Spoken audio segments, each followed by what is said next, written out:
Burns now with a cross. This is Vernon! Vernon scores! Grimsby Town is over!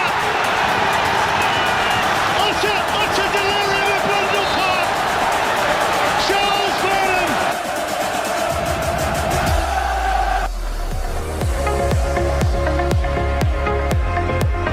Delivered, far post, touchdown! Penalty, great composure. Brian Mbeumo, he doesn't miss, does he? The customary short run up for Brian Mbeumo. Stuttering run up, and here's the crossbar! Manchester United are out! Brian Mbeumo has rattled the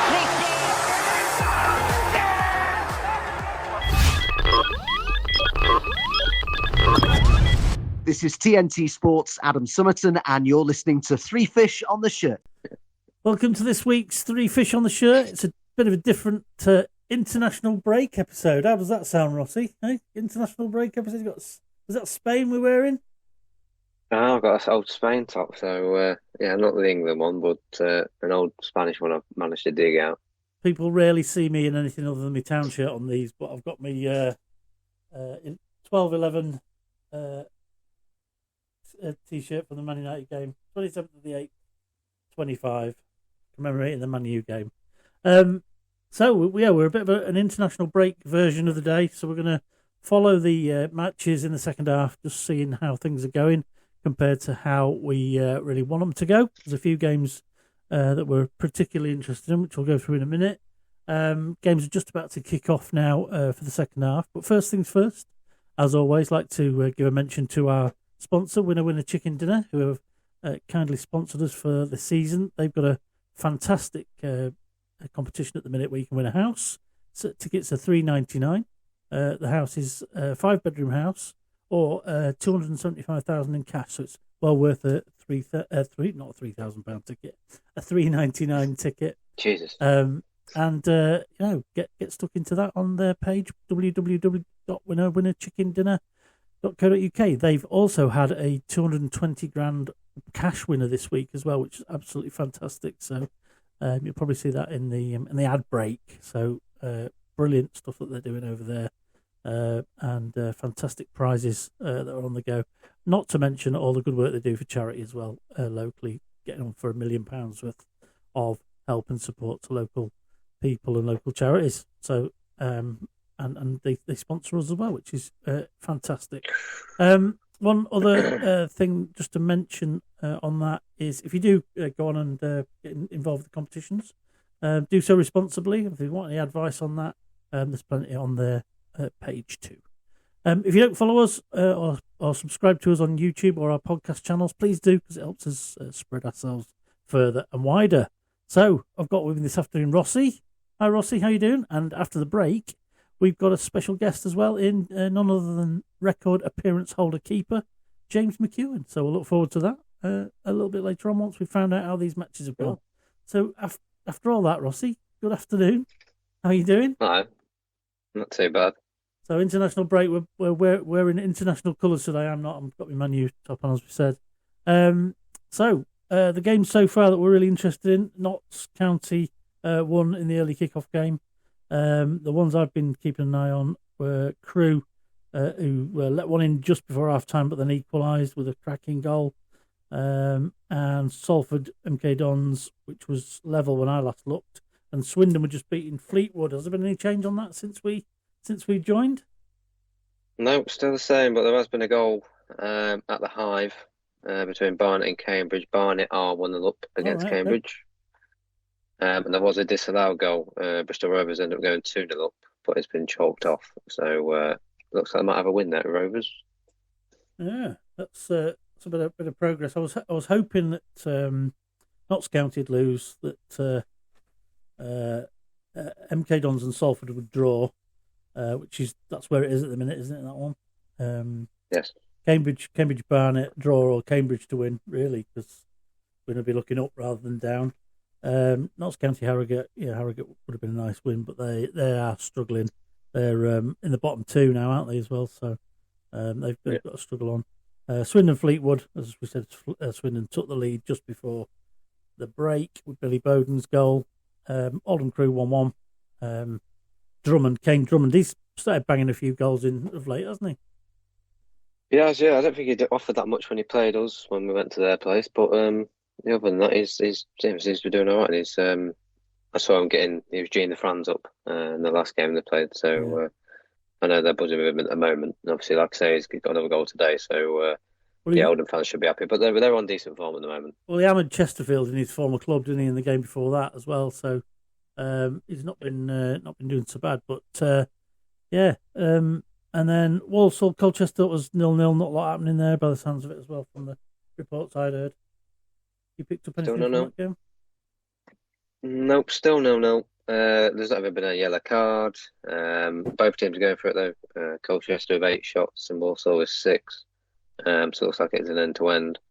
I've got both teams to score in that in that game. So I will be keeping an eye on my bet. Yeah, as you've got to. What we got riding this week, is it a small bet with a big odds? Put pound on like I always do on all the games. I had quite a few both teams to score this week because I wasn't really sure on who would win because I was like, such a night like Salford MK. I was like, really, who's going to win? I think they're both attacking teams. Could go either way, couldn't it? Really, it could go either way. So there's quite a few both teams I've got on for this week. But at the moment, it's not looking too bad. The only thing that's let me down, I'd say, at the moment, is Barnet beating Cambridge. Yeah, I did have Cambridge to beat Barnet, so probably the only thing that's let me down so far. More than capable. Goals-wise, I do need some goals. More than capable to come back from that, aren't they? We'll also cover off a few bits of news and info that's been happening around the week because there's bound to be some quiet spells in the second half, as there always is, and there'll be flurries, and then it'll be exciting at the end, no doubt. We'll see. First things first, Harvey Rodgers extended his contract into 2028 and possibly another year after that. So that was good news this week. Yeah, I thought it was. Like I said on my TikTok, said that he's very much talked about player this season, especially with Grimsby. Probably arguably one of the best, if not the best, right back in League Two this season. I had my doubts at the start and the middle of the season. Like I said on that, I had my hands up, and I was wrong on him this season. I think stats-wise, you can't really argue with him, can you? That's one thing the pod's done this season. It's documented your journey on Harvey Rodgers, hasn't it? Yeah, that's it with fans. We can change our minds if he's. I think for our own teams as well, when we've got a bit of a downer on a player, there's nothing more you'd want than to be proved wrong, isn't there? Yeah, 100%. Yeah, so no lose. And he has proved quite. I think he's proved quite a lot of people wrong because I'm not the only person that was saying, don't get him in. He's not an out-and-out right back. He doesn't look like one, but he's proved it all wrong, and he has put a really good shift in. So I'm glad to see him. He's signed a new contract. With a further, obviously, option of another year on top if Grimsby decide to activate that. So, it is a good contract signing to have. And what was that? 18, 19 signings we got ready for next season now, I think. Yeah, and that's one thing I've noticed for the closed season. It's only going to be a handful of little bit part interchanges, isn't it, in the summer to keep the squad right. And we're going to be flying, and it probably doesn't matter really. I wouldn't be worried whichever league we're in either. If we do get to go up, I wouldn't be concerned that, oh my God, we've planned for League Two. I'd be thinking, these guys can do all right. Yeah, so, I think that right. Like you always look for the players, the release list at the end of the season. Yeah. I don't think there's going to be that money at all. Well, no, I've never known so many renewals. We had Danny Rose extended. I know he's since gone, but that was a kind of a footballing decision. He felt comfortable enough to extend. And then the club sort of said to him, we talked about this previously, that we're strengthening this area. You're going to get less games. You can absolutely welcome to stay, but we don't think it's fair on you to not tell you. So that's the way it goes. Colchester just went close there against who they playing? Colchester, Walsall, isn't it? Yeah. Walsall. There has been a goal. Yeah. Oh, go on. Bristol Rovers, they have actually got a second now. Yeah, so they are 2-0 up against Accrington. Excellent. Jack Sparks with the goal. Yeah. Excellent. Don't really harm us that much. But No. Rovers seem to be doing all right at the moment under Steve Evans. Not doing too bad now. Doing better than they were, aren't they? So, 100%, so that's Harvey Rogers. We've got Cam McJanet's already extended. We had Kieran Green earlier last season when we thought, he's probably only going to be a bit part player, and he's remained a stalwart, hasn't he? So that's been really, really positive, and I think lots of happy Mariners this week when that was announced. So that was good. The Bristol Rovers goal's just come up now. It's a free kick round the wall. Good goal, Bristol Rovers. Nice. Yeah, Sparks. I'm happy for him anyway. Yeah. But they should have been doing a lot better this season with the players they had and the money they've spent this summer. There should have been up there. A lack of gelling and that, wasn't there? There was some problem that the manager couldn't get to grips with. That was really causing them a problem.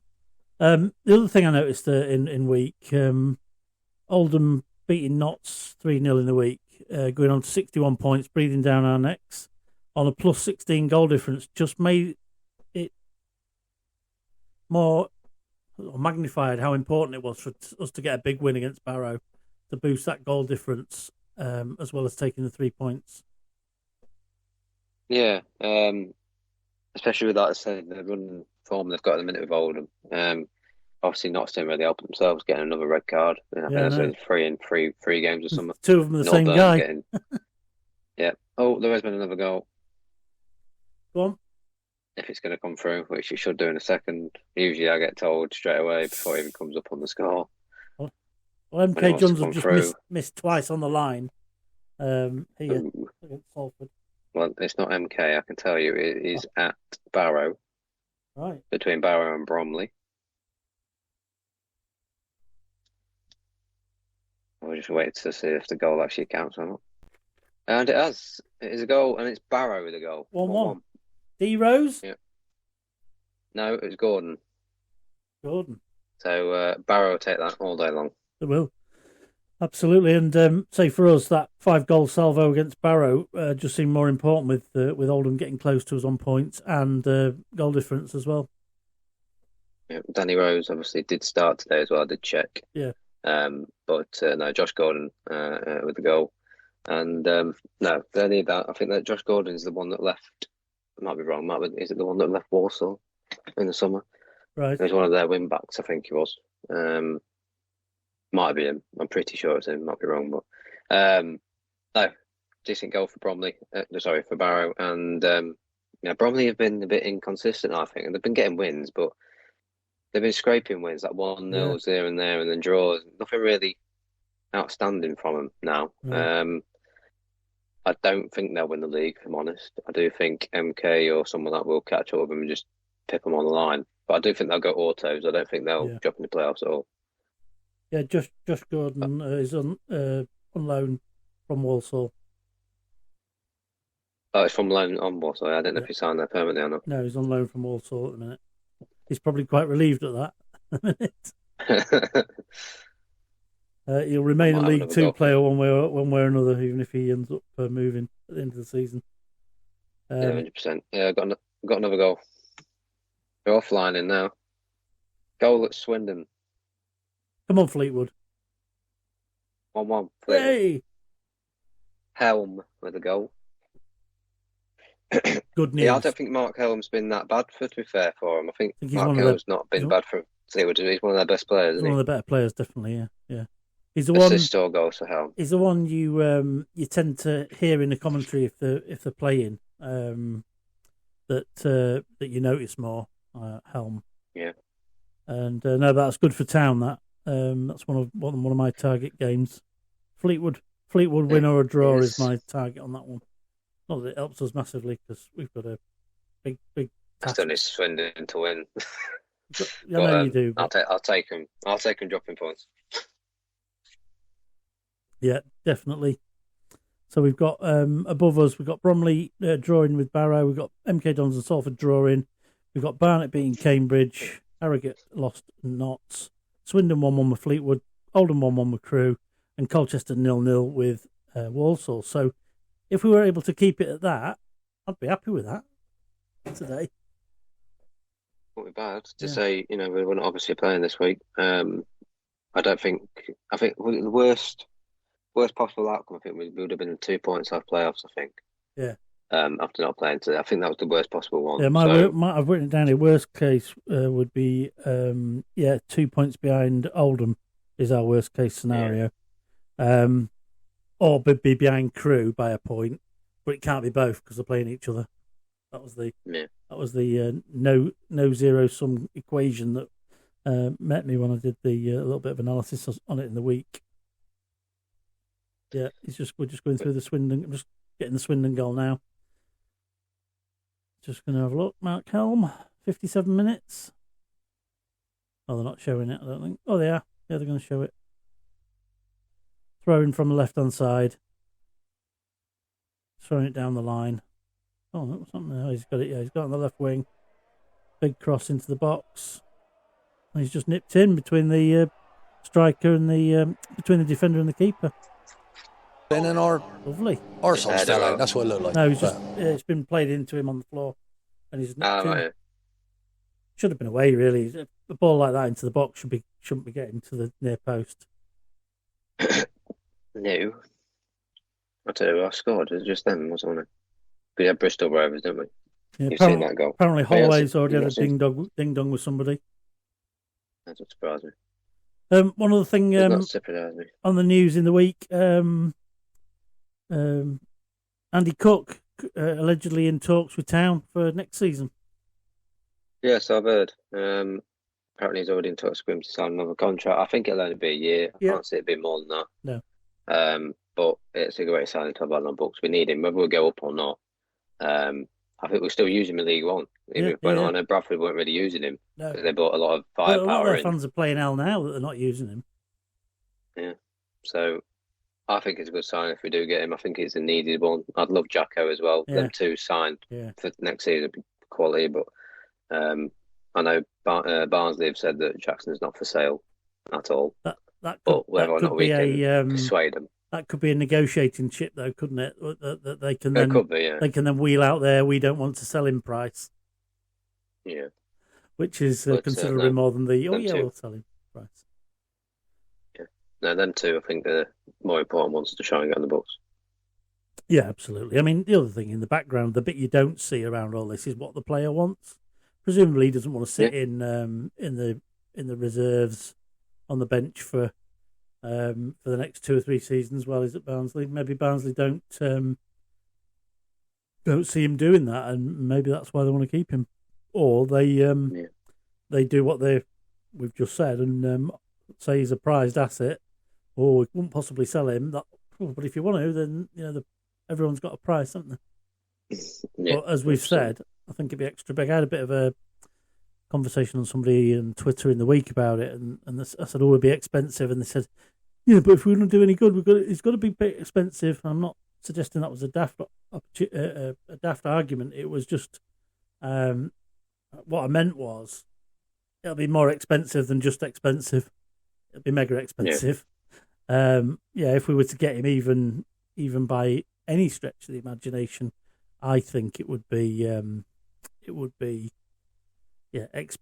just on the expensive bracket, but I could see it being beyond us in that way. So apparently, there's a goal just been given offside at Exeter against Leyton Orient. Orient have just scored and it's been given offside, but of course it has. that game. I need Orient to score. Oh dear, it's been disallowed. But the game was nearly under threat of cancellation because of racist remarks from the away support. So one of the things that surprises me about that, and it kind of came through from the stream I'm watching, which is me Sky News stream, is that in this day and age to have to announce over the tannoy that it's not acceptable is unbelievable, isn't it? You'd be expecting somebody to probably get lynched for saying something bad nowadays, wouldn't you? By your own fans. It is still around. I think it will still be around. You're not going to get rid of it. There has been a goal, by the way, at the Peninsula Stadium between Salford and MK Dons. Oh, and which way has it gone? Salford are 1-0. Shit. That's bad. Butcher with a goal. Could do with MK Dons winning that, if anybody. Yeah, Anyway. Matt Butcher with a goal. I actually did watch the first half, and Matt Butcher played really well. Yeah. He was going in between the lines for Salford and trying to unlock something for him against MK, and obviously he's unlocked something even more because he's got the goal. So Salford 1-0 now. The stats say that MK Dons have been more on the attack, according to the shots. They have, yeah. They're pretty pressing. Mellish down the side, usually with a long throw in, and Aaron Collins had a few efforts. But there wasn't really much major in the first half. They're both going for it. Nothing outstanding to show for it. But it was a very entertaining first half, so I'm hoping the second will be the same.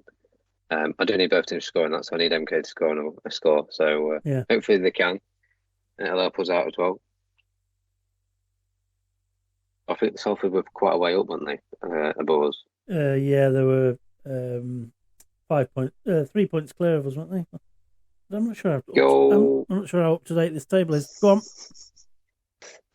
At the JobServe Stadium, Colchester, Walsall. Walsall 1-0 up. Another one we didn't want, really. I don't know about that one because both of them aren't that far from us, to be honest. Colchester on 54 to our 62. Walsall on 61 according to this, but I don't know if that's updated yet. Maybe. Harrison Burt with the goal. It is updated because Bromley are on 80 points. No, okay. Yes, no, it's just updated. Yeah. Salford now 8 points clear of us with Swindon, so but that's where it was 6. We've got 2 games behind them, so that's 6 points if we were able to win the 2 games and another 2 away games. I know, but yeah. Also 1-0. Both teams to score in that one as well. I need Cambridge to turn it around, to be honest. Well, that makes it so tight behind us. That's 2 points down to 12th. It's been a tight league all season. But having said that, nearly everybody below us has played at least 1 game more, some 2. Yeah, that's what I mean. So that has been tight all season. It's always been tight in League 2. I heard my missus just a minute ago when Salford scored. There's time for it to change yet, though. I mean, we've all seen that.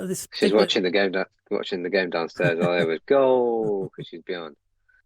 So, but she's watching that game. At this stage of the season, this is where you see how many times we see it already? Last-minute goals. You know, I mean, these guys, Salford could be thinking they've won it and it's a crucial game to win. It was on. And yet they could. It was on the other week, weren't we? Yeah. That's me, you, and Steve, and those goals going in left, right, centre towards the end. There's just been another goal, by the way. Yeah. Barrow 2, Bromley 1. Still. Is that it? Is that the one? Yeah, but it's not come up as a goal. It's just been reported at Sky. Just coming through. Barrow corner comes in. Header half one at the back post, and somebody nipped in to knock the ball in. Yeah. It looks like Danny Rose. It is Danny Rose. It's Danny Rose, yeah. Just come up. Yeah, 2-1 Danny Rose. Getting the boy. Good lad. Yeah, it's just updated itself. Yeah, 2-1 Barrow. That is a shock. Well, it is a shock because it's Barrow, but it's not a shock because Bromley aren't. I don't think they're performing well at the moment. Yeah. Well, it's the first. Look at their past results. They get beat today with the first defeat in 20, wasn't it? Something like that. I think Barrow as well. Seem to do it. Mm. They beat Colchester 1-0. Beat Newport 1-0. Beat Bristol Rovers 1-0. Drew with us 1-1. Drew with Oldham 0-0. Beat Aki 2-1. They were down to 10 men. Drew with Harrogate 0-0. Drew to Cheltenham 1-1. You know, they're not massive results that you would have thought they'd be. And yeah, they're unbeaten, but a lot of them are draws or very, very close 1-0 wins. I mean, a win's a win, so you can't really complain. But yeah, I mean, that's great. And there's been, Jesus Christ, I've just come back on. There's been loads more goals. Another goal at Colchester. Still have an equaliser. It's 1-1. Yes, get in. That's happened in both the games today. So the 2 games, I'm looking really for a draw because it kills two teams. The Crewe Oldham one went 1-1 straight after. Harry Anderson with a goal, and there has also been a goal at Newport versus Shrewsbury. All right. And Newport are 1-0 up. Ooh. So they'll be buzzing. Bobby Camwell with the goal. Very nice, quick winger for Newport. I do rate Bobby Camwell. I think he won't be there next season, if I'm honest. Oldham Crew are both going for it like crazy as well. Oldham have hit the bar. Crew have just had a chance saved after having a quick break, doing an Oldham to Oldham, because one of the things I noticed about the Oldham game the other day was the Notts County Oldham game was Oldham were massively quick breaking like they did when they scored against us. Just using it as their sort of thing at the minute, weren't they? It's tight down there as well, isn't it? I mean, there's only 6 points between bottom and Tranmere in 20th. Tranmere aren't playing either. And Tranmere were miles out of it. They were 6 points clear of everybody in that bottom section. Now they're 6 points clear of the bottom. So they're, like I say, they're not playing this week. So I reckon they could have done with playing this week. I think. Yeah. Why are they off? International. Can't be theirs. Yeah, believe it or not, they've got international players. Was it them that called it off? Yeah. Not the other team. No. I was surprised. Oh. They've had a few call-ups, but... I've seen there's rumours there this week of a takeover again. The Mark Palios has been talking about there being a takeover, but we've heard it all before, haven't we? Yeah, there's been talks for that for God knows how long now, this season. Now was it Rihanna and then someone else? And then... Yeah, Trump's lawyer. Yeah. We're just catching up with the Colchester game, 1-1. Just coming in, the goals, corner. This is the one you just talked about. So corner for Colchester, header at the near post. Harry Anderson with the goal. Greeny style.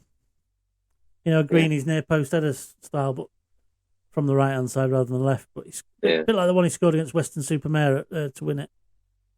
Yeah.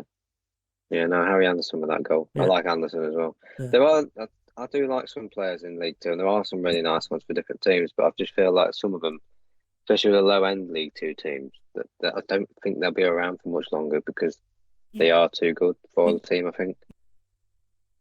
So, just to recap then, we've got Harrogate 0, Notts County 2, as of 12:30, that's finished. We're still at Barnet 1, Cambridge 0.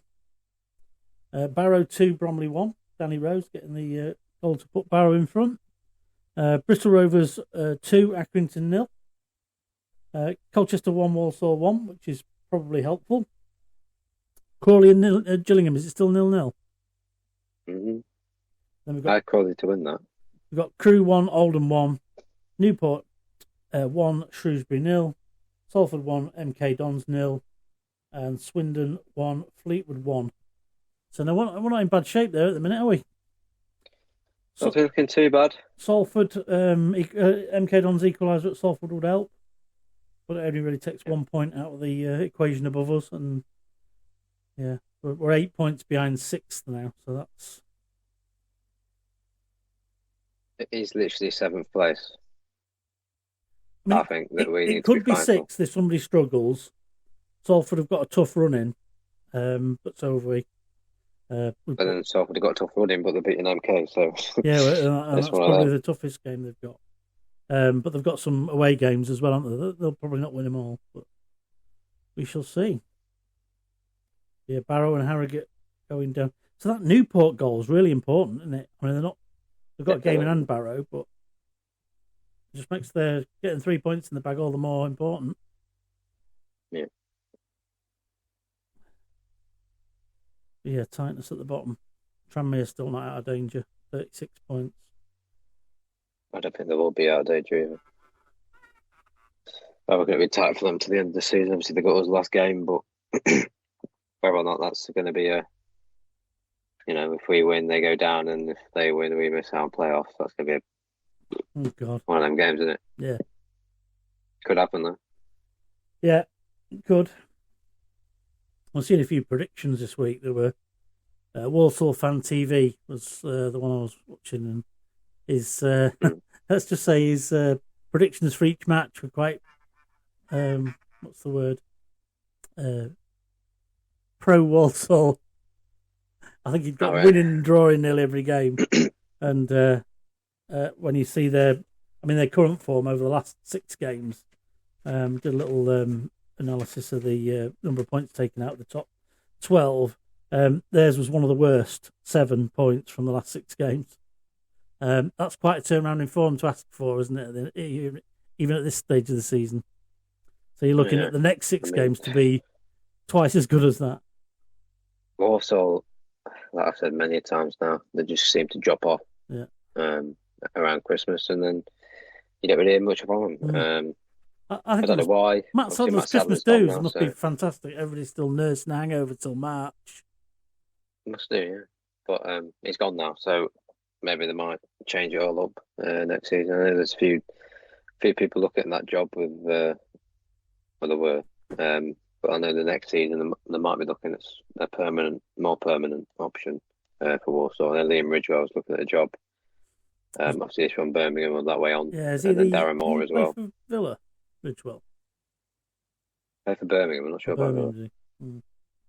And then obviously Darren Moore. He's looking at a job as well apparently. So just a few of the he's always around the League 2, League 1 scene, isn't he, Darren Moore? Walsall fans were bemoaning the fact that Pete Wild would have been a good choice. Yeah, I can't stand him. No, I'm not keen myself. Yeah, it's quiet now on the on the goal front. Yeah, I'm just looking at Liam Ridgewell to see who he played for. I mean, he might have done, but I know he's at Birmingham. Hmm. But if he went from Birmingham and then played for Aston Villa as well, it's a bit of a... He went from Villa to Birmingham. Oh no, via Bournemouth. So... Yeah, just putting the league table up on Sky now. Town still in the top 7, which is a decent outcome from today, I have to say. If that's where we end up, I mean, it could all be on a sixpence by close of play. The only good thing is Crewe and Oldham can't both win, which is good. And the other thing to remember is that some of these teams have got to play each other as well for the rest of the season, haven't they? I've just got the other fixtures. Last night I was looking at some of the fixtures in terms of what's coming up. So this week we've got what we've got. Next week, we've got Cambridge Swindon. So they can't both win. That's on Thursday night. And then Friday, you've got Crewe at Accrington, Bromley at Barnet, Chesterfield are playing at Cheltenham, Colchester are playing Oldham, so they're 2 up ahead of us and behind us and right behind us. We've got Harrogate, MK Dons have got Barrow. We've got a tough couple of games. Barrow playing top today, second next week. Salford, Notts County. Shrewsbury, Tranmere, Walsall, Gillingham. On the Monday, Chesterfield at Barrow, Cambridge at Cheltenham, Salford at Crewe. So again, it's a tough one. The exciting ones, we've got Notts County, Newport, Oldham v MK Dons. That's another one where MK can maybe help us out. We just need to win. We need to win our games. But that's the thing, isn't it? We need them games to go right to help us a little bit, to give us a bit of a breathing space. Swindon, Walsall. So some of these games draws would be really helpful. Scunthorpe are just taking the lead at Halifax. Of course, yeah. Do you need them for? They come back from behind midweek. Yeah, they were 2-0 down at home to Rochdale, weren't they? Yeah, they drew 2-2. I had Halifax to score in that game, so not coming already. There's not been many other goals, though. And it Cambridge to score. There's been a red card. Don't tell me. Sky Sports, isn't it? Notts County. Notts County, I doubt it. They're not playing. I know. I was joking. Straight red. Oh. As well. Who's gone? Luke Offord at MK Dons. Oh. Luke Offord. Oh, what's happened here? I know a family. Colchester Walsall game has been interrupted. Oh, heck. So something's gone on there. That's Luke Offord. Not sure what. I know a relative of his. Met on holiday years ago. Stayed in touch, and I was let her know if there's anything happening in relation to him. He's got the most interceptions in League Two this year. So I sent her the stats. She says, "Oh, I always look out for what's going on with him, but I've never actually met him." So yeah, Luke Offord sent off. I'm gonna have to straight red. Just come through on my screen. Gonna screenshot that. I think I've jinxed him this week by sending her the. Yeah, straight red. So he's off. Colchester Warsaw's interesting. I don't know why that's stopped, but he said, "I've said to Mike, we ought to go to match, but I can't even get him to watch Pompey because they're from down in Portsmouth. That's probably a good thing at the moment. I thought it's a shame they've got a beautiful stadium, but it's empty. So even on match days, Pompey might be playing them next year. But I'll buy tickets and not tell him until he's on his way, until we're on our way to it. And I'll say, if you're going to go and buy tickets to see Luke Offord next week, don't bother because he won't be playing." Exactly. So that's a message going out. Still quiet on the goal front now. Not had a goal for a while, eh? Coming towards the lull before the. Coming towards the last 5 minutes of the 90 before added time gets added. But there's nothing going on. Update on Colchester. Just a minute. Game's been paused.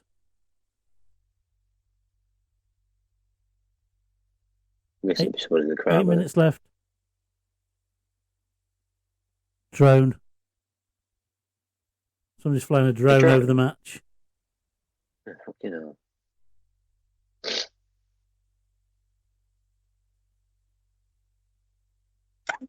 That's something new. Some numpty in the car park with a.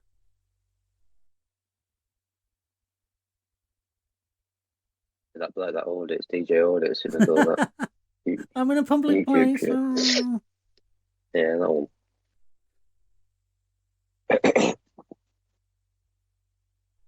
Drone stop play at Colchester. Makes a change from a wet pitch, doesn't it? Yeah, just to be fair for them. There's only been, at the moment, 1-0 scoreline in League Two so far today. That's Crawley-Gillingham, still 0-0. The rest of them have had at least one goal in. But yeah, it's gone dead now. Hopefully it'll be like the other week where they just goal in all the games. Just to spice it up a bit. Right. Just watching this. I think it's Reading. Goalie comes chasing out the 6-yard box. Does a double pirouette standing on the ball to beat the man that's come to meet him on the edge of the box. And then took the ball clear. Unbelievable. It was a proper trick shot, that.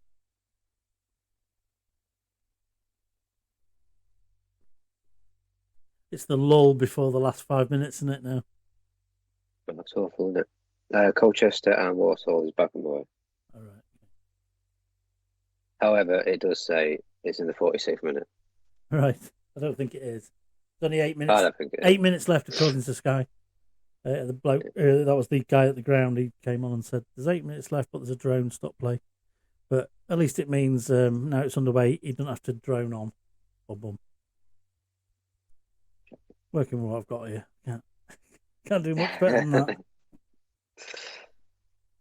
Oh, scored there. So, Salford MK Wickham again. is obviously in the 90th. I'll get to the 90th minute, shall I say. Not a 90th minute yet. See how many minutes added on. Brian Graydon got a ball. An MK goal would just provide a bit of comfort for us, wouldn't it? Yeah, it would.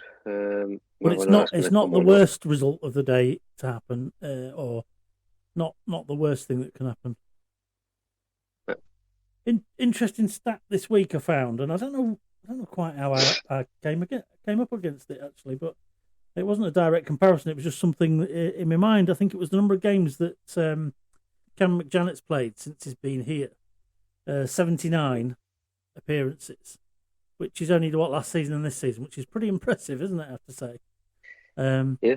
Is this more or less the same number, give or take 2 or 3 or 4, actually, as it turns out, same number of games as Ben Fox has played since he left us, which is it's 2 more seasons. stupid. That's 2 more seasons on top of that.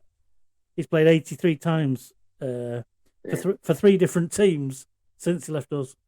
And I know he's had a couple of quite bad injuries, hasn't he, as well? But yeah, it just shows you, doesn't it? You never know what you're going to get, and you don't.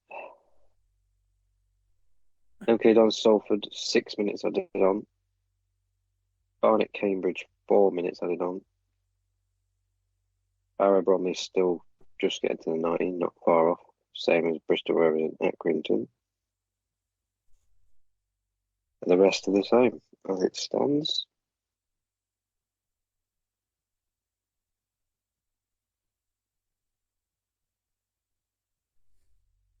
Any news on the Oh, floor? there's been a goal. We've got a goal. Oh. 5 minutes added on at Crewe versus Oldham. And there's been a goal. 2-1 Crewe. All right, that's probably the better of the 2, isn't it? Polachek with a goal. He's been a nightmare for us this year, hasn't he? Yeah. That's probably the better of the 2, isn't it, for us? I'd say so.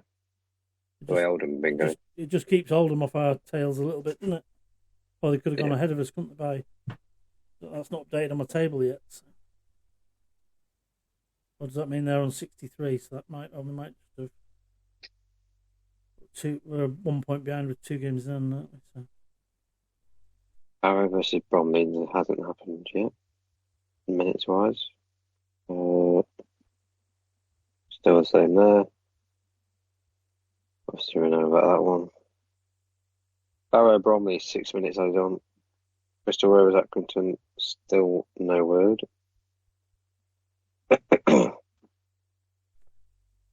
Morecambe have just College. let in a second goal, 2-0 into Aldershot. They've had more problems off the pitch again, haven't they? Yeah, they have, yeah. College Gillingham, 6 minutes added on. Seems to be the norm now, doesn't it? Of very long added minutes. Oh, there's been a goal! And it's in the game, it's the only 0-0 it's been in all day. Crawley Gillingham. Yeah, it's 1-0 to Crawley. Wow. They've had a terrible season, Gillingham, haven't they? They have, yeah. I had Crawley to win that game. Their pattern has been the same as the previous season as well, hasn't it? Them and Walsall have done exactly the same this season as last. Although They do all the time. arguably Gillingham's is worse than last season because they were top for at least 2 or 3 games at the start, weren't they? Roaring on fire and then go down after that. Yeah, Gillingham fans, the amount of times that on my lives and on my TikTok said that, we're going to be up there, we'll be in the top 7. You start well, but you just drift off and no one hears from you again. Same shit. And I think this is where football managers probably say, you know what, you just need to stay in the hunt. That's the trick, isn't it? Stay in the hunt and then worry about the I think on the back page of the Telegraph tonight it's been deemed as like we've got a 2-week break, little chance to get people back, chance to train reasonably but have get some niggles out of the way and take the pressure off a little bit. And then it's a short season then, isn't it? It's like a little mini season within a season. Yeah. And this is where we're going to need our squad, isn't it?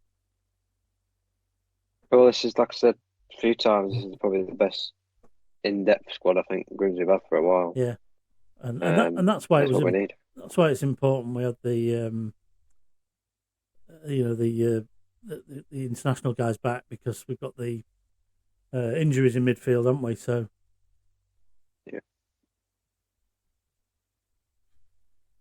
yeah, Taylor Richards' goals just come through on here. Crawley 1, Gillingham 0. Barnet finished 1-0 up against Cambridge. Barrow, Newport, and Crawley all winning. I know, yeah. So Barnet won. They won 1-0 against Cambridge. There has been a second goal at Crawley. Has there? Yeah. Right. I'm a bit behind. Is it equalised or is it 2-0? Adeyemo scored. Go on. 2-0 Crawley. Wow. Not come through on here yet.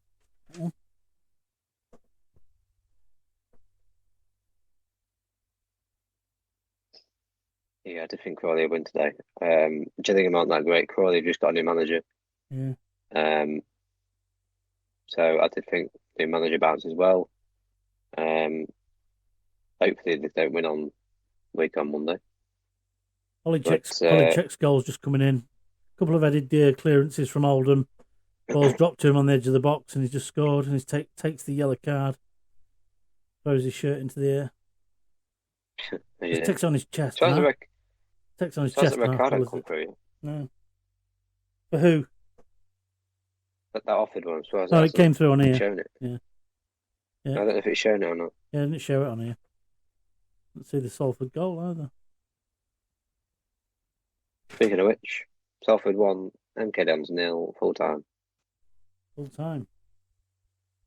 Mm. So that's not a fantastic result for us, but like I say, it's a good result for Notts County. They won. Yeah. And obviously MK lost, so good result for them. Very good result for them if Bromley still lose. Barnet still Solihull beat Altrincham against Cambridge. They've won 1-0. Yeah, full time. Bristol Rovers just won 2-0. That game's over against Accrington. Yeah. Christ.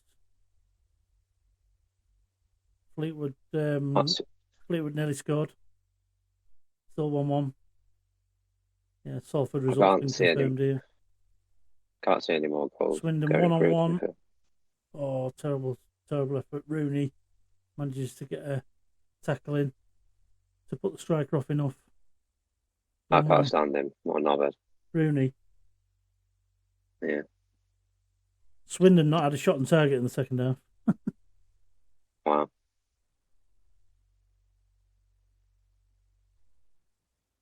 Crew Oldham 2-1 full time. Crew 2-1 full time. So yeah, there's worse outcomes from that. I think Oldham winning would have been worse. Well, we've dropped out the top 7, but we're 2 games in hand and 1 point behind. If it had been Oldham, we'd only had 1 game in hand and we'd have been 2 points behind. So what are we now? We're 8th. How many points behind? 7? 1. The Crew are 1 point ahead, but they're 2 games in hand over them. Whereas if Oldham had gone ahead of us, there'd have been 2 points in front, but we'd have only had 1 game in hand over them. So it's not a draw would have been better, but that's the next least worst option. Let's say that's just come through as full time.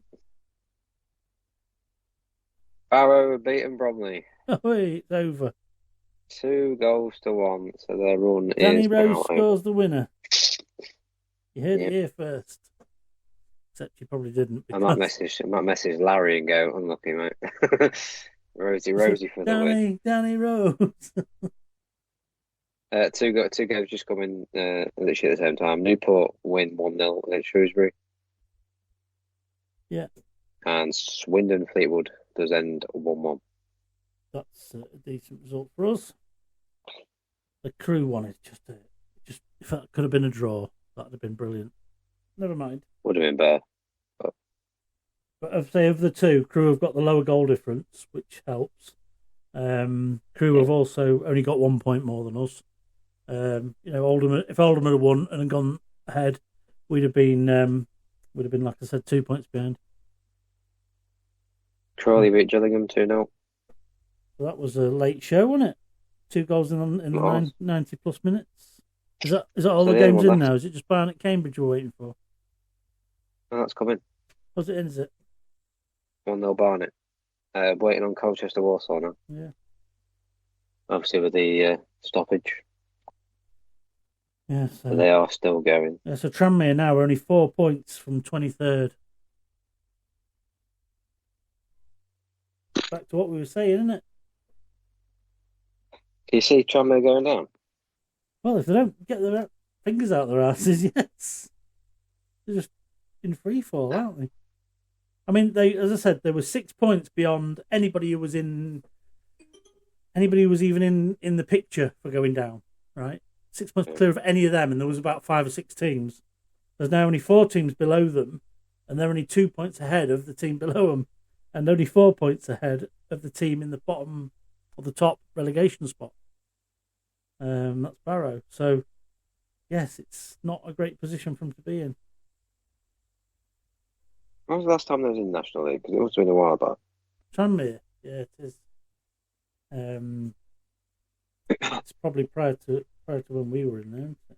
Thing is, if they do go down and you get this takeover in the end, then there'll probably be a team that's just coming straight back up. But if they do go down to National League, will they then get a takeover? Because maybe people go. Yeah, exactly. Actually, I don't want to put money into them because they're not in the football league. It depends who it is, doesn't it? And that's the point. I mean, if you get somebody like a Jason and Andrew, it's not so bad. If you get, people circling around that are elsewhere, then maybe not so much. As you said, history. When they went down last. I mean, they've had some really great times. They're a team like we were, operating in championship sort of level before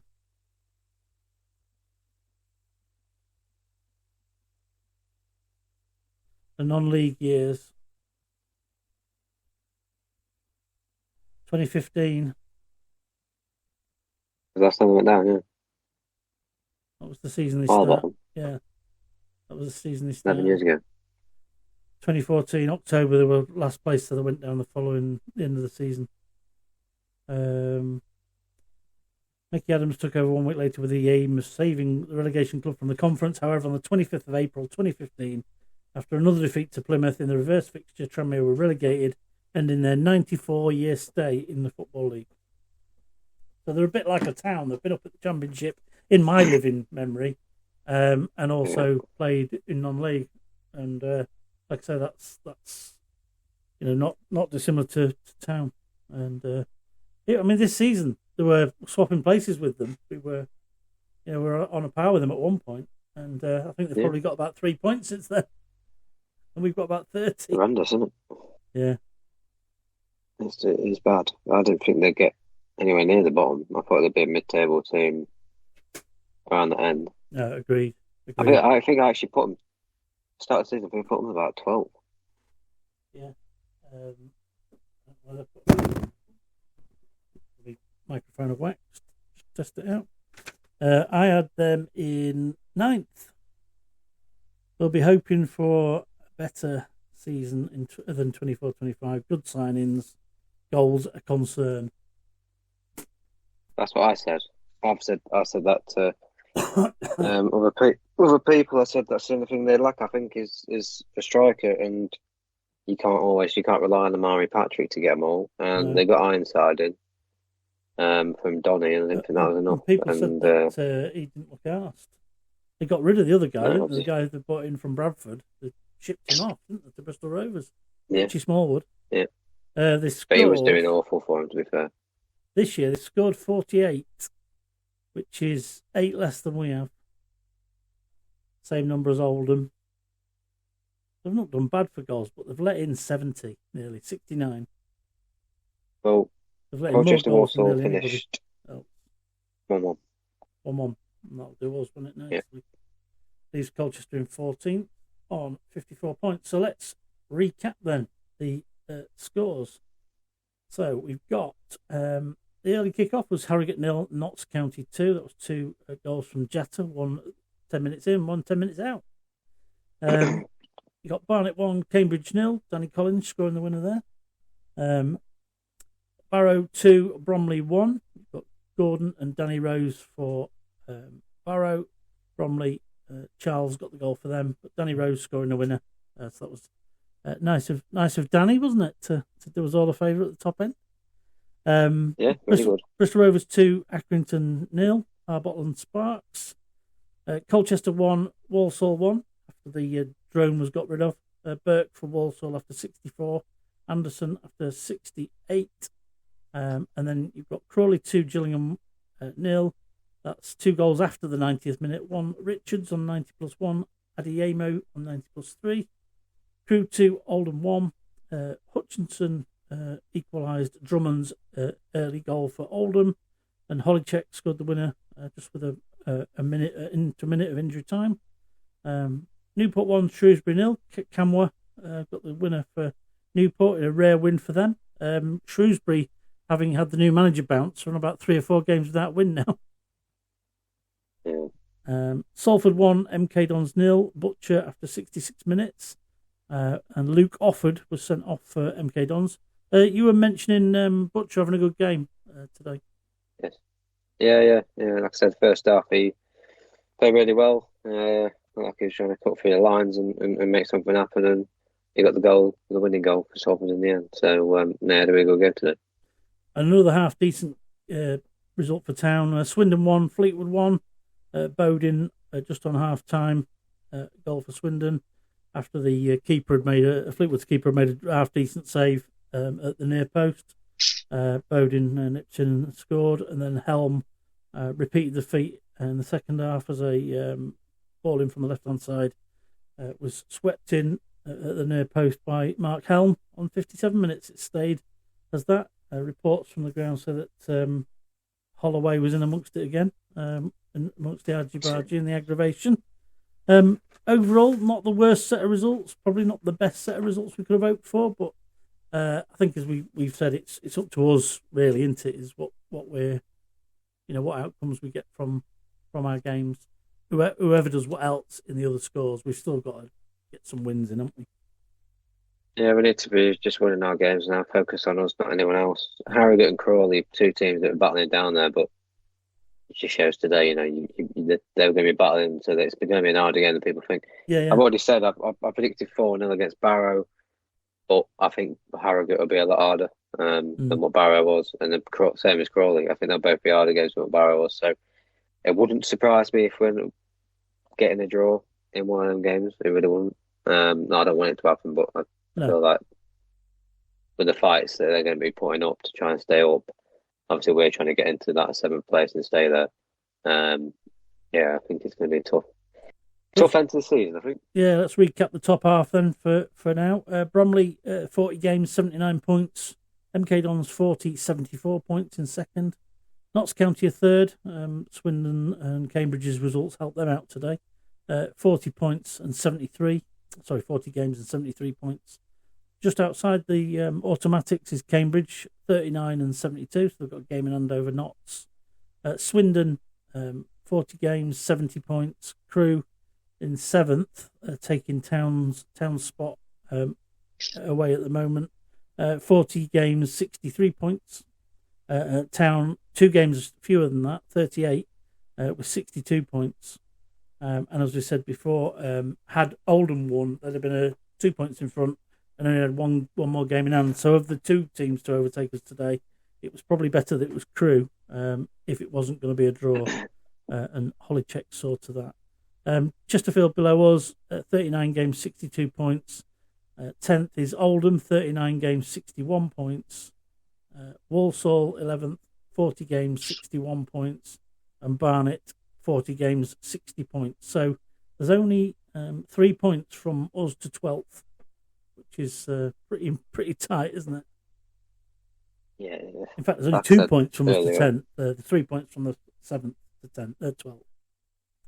Like I said earlier on, it's been tight all season, so it doesn't kind of shock me, but it's tight every season. We just got to keep looking away and see how we get on. But ourselves, yeah.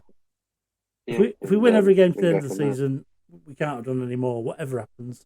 Yeah, exactly. Yeah. Bottom end, we have mentioned it in and out. Harrogate, 40 games, 30 points. Barrow, 39 matches, 32 points. Unlikely win today against the league leaders Bromley for the first time in 20-odd games. 5th game of the season they've lost. Winner was scored by Danny Rose, of course, as we've already said. Newport, 40 games, 34 points. Crawley, 40 games, 34 points.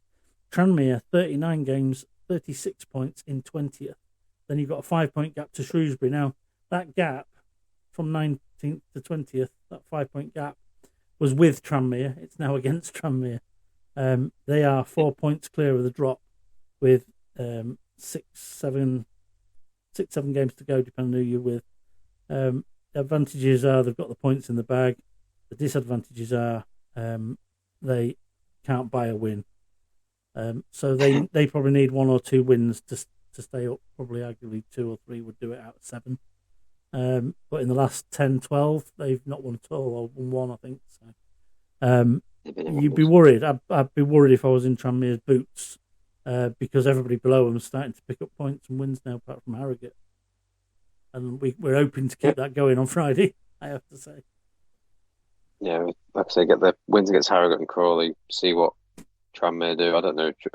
Like I say, Tranmere, I can't see him picking up much at all. The way they're going, even if they've got the managers in, new managers, Pete Wild, can't see it happening. Well, he's not dealt with all the problems, has he? Because he's not got any. I mean, they lost last week when they could quite easily have got a draw out of the game. They left the door open at the last minute. They got battered the week before at home. Yeah. So they can't buy a win. And when we were down there, that was always my worry. Was we're only 4 points behind them. We can soon catch them up and get.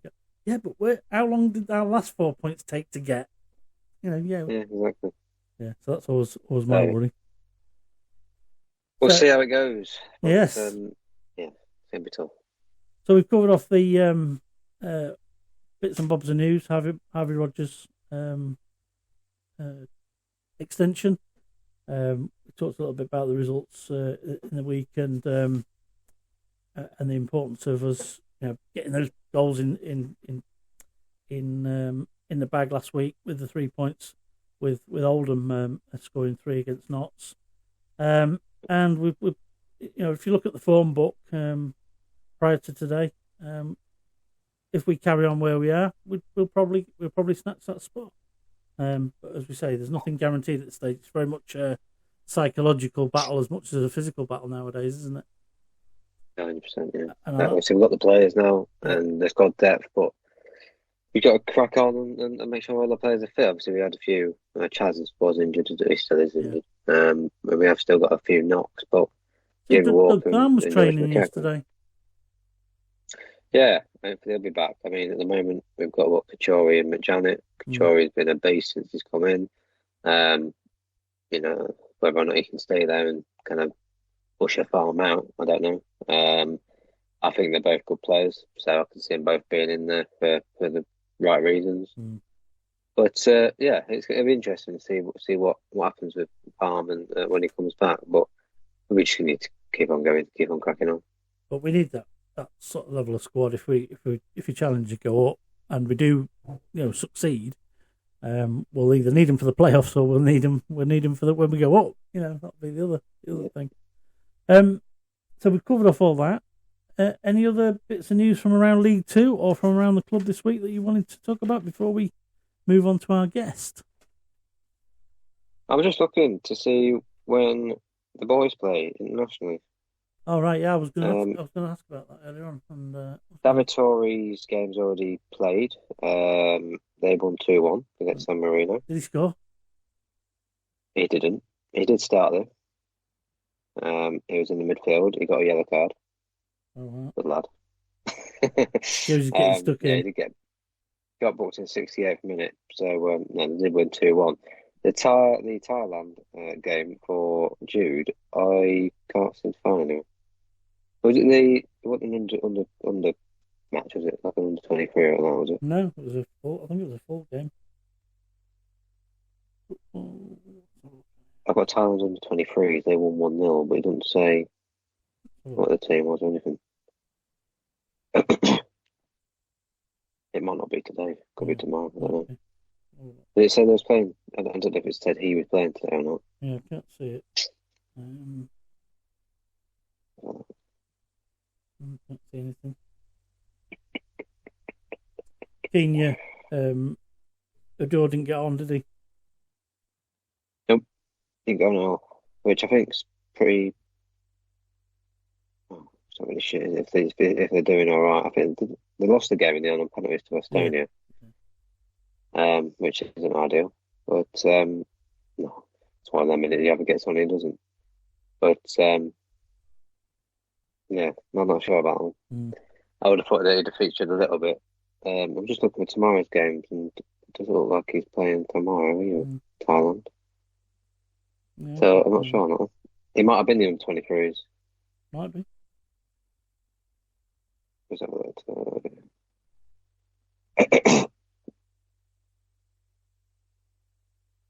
National football team. Tuesday, the 31st of March against Turkmenistan. Full game. That says 2 different times. There's 12:30 and 1:30 on the same day. I've got that. Yeah, I've got 1:30 and 2:30. AFC Asian Cup qualification group stage. Yeah. Unless it's been reported in 2 different time zones. The Tuesday 12:30. I bet you won't be able to watch it. Yeah, that's what we can do. So Tory got a start. He got a book. They want to do, so happy days. So good, is it? Yeah, Jordan and we think Jude's still got to play next Tuesday. Looks like it. So it'll be needing resting when he comes back. He'll be knackered after his week away in the East. Yeah. So on that, we've got a special guest this week in James McKeown. We much sought after. Took a bit of chasing down by our chief guest booker, Mr. Cook himself. So it was great to talk to him. We've got some really good inside track on relationships with managers and players and the like, and it's a really good listen. So we're going to play out part 1 after the break and part 2 in the week. So watch out for that on Wednesday. We'll be coming out sort of middle of the day on Wednesday. So look out for part 2. But you can hear that interview right now. We'll come back after the break.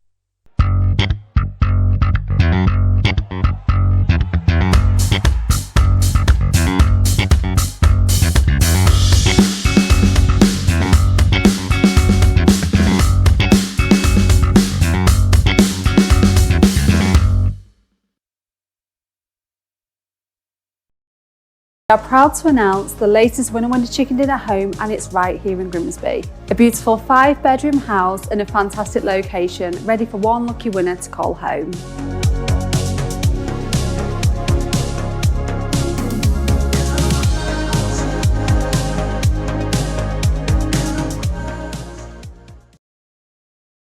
This is John Sander. You're listening to Three Fish on the Shirt.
Welcome back to Three Fish on the Shirt. We've got a special guest with us, none other than record attendance goalkeeper, James McKeown.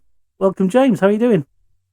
I'm all right, thank you. How are you? Yeah, fab. Thanks. It's great to get you on to chat about your career and your time at Grimsby Town. We're gonna kick off early on and talk about your time. You were born in Birmingham, so you grew up in football. I believe at Coventry City as a striker. Tell us about that. And that's going back quite a way. But yeah, I was going to say that was where it started. I think it was about 9 or 10, and yeah, so I started at Coventry as a striker, but I didn't really I went on holiday and I came back and they told me I looked overweight. And to be honest, I didn't really enjoy running, and I just wanted to save penalties and get muddy. So I asked them if we could play in goal, and they said you can, but you'll have to go on trial again. So obviously, when you're in the academy, it's like a yearly thing that gets renewed. So he sent me on trial. I was rubbish, so they obviously released me. And then I bounced around. I went to trial at Aston Villa.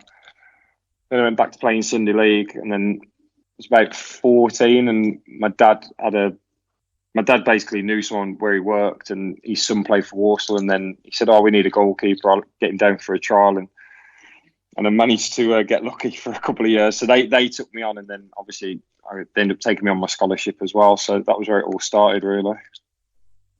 You don't often hear of the turnaround like that from striker to keeper.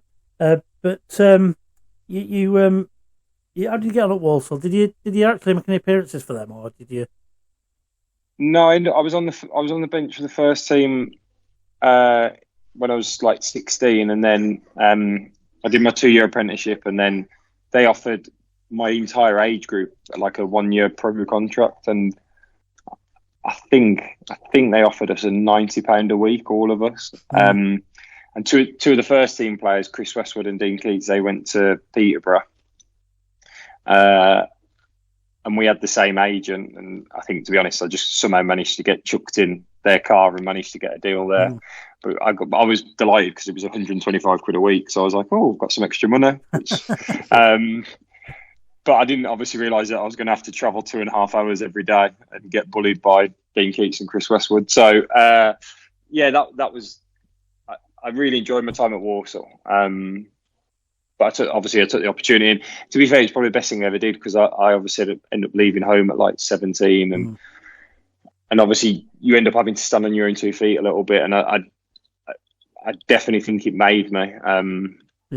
It was tough. And like, I probably made some bad choices there. Could have had a couple of loans and played games earlier, but I ended up getting myself to being second choice. And I thought, I'm really close to playing. But I was never close to playing. I did play, but I was never going to play a run of games. But I just felt like I was close because I was number 2. But I loved my time there. We had back-to-back promotions, and it was really good. There was a really good young group of lads off the pitch, and I think that helped me a lot. Like I say, moving away from home and my parents, that probably made me a little bit.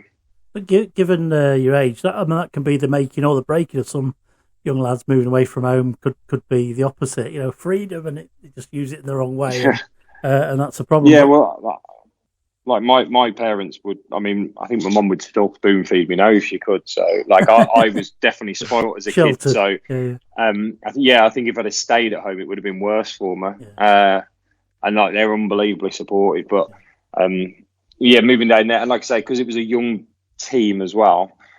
Back-to-back promotions, we were all just best mates on and off the pitch. So, it was good. And Dean Keats gave you a rough time today. I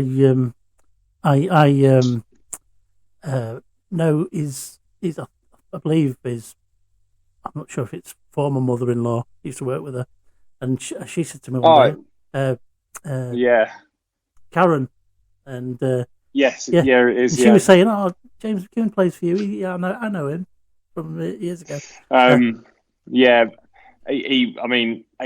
Obviously I mentioned them two, and I don't think I'd have had the career I had if it wasn't for both of them, because they used to like pin me down in the footwell of the car and make me drive from Peterborough to Birmingham.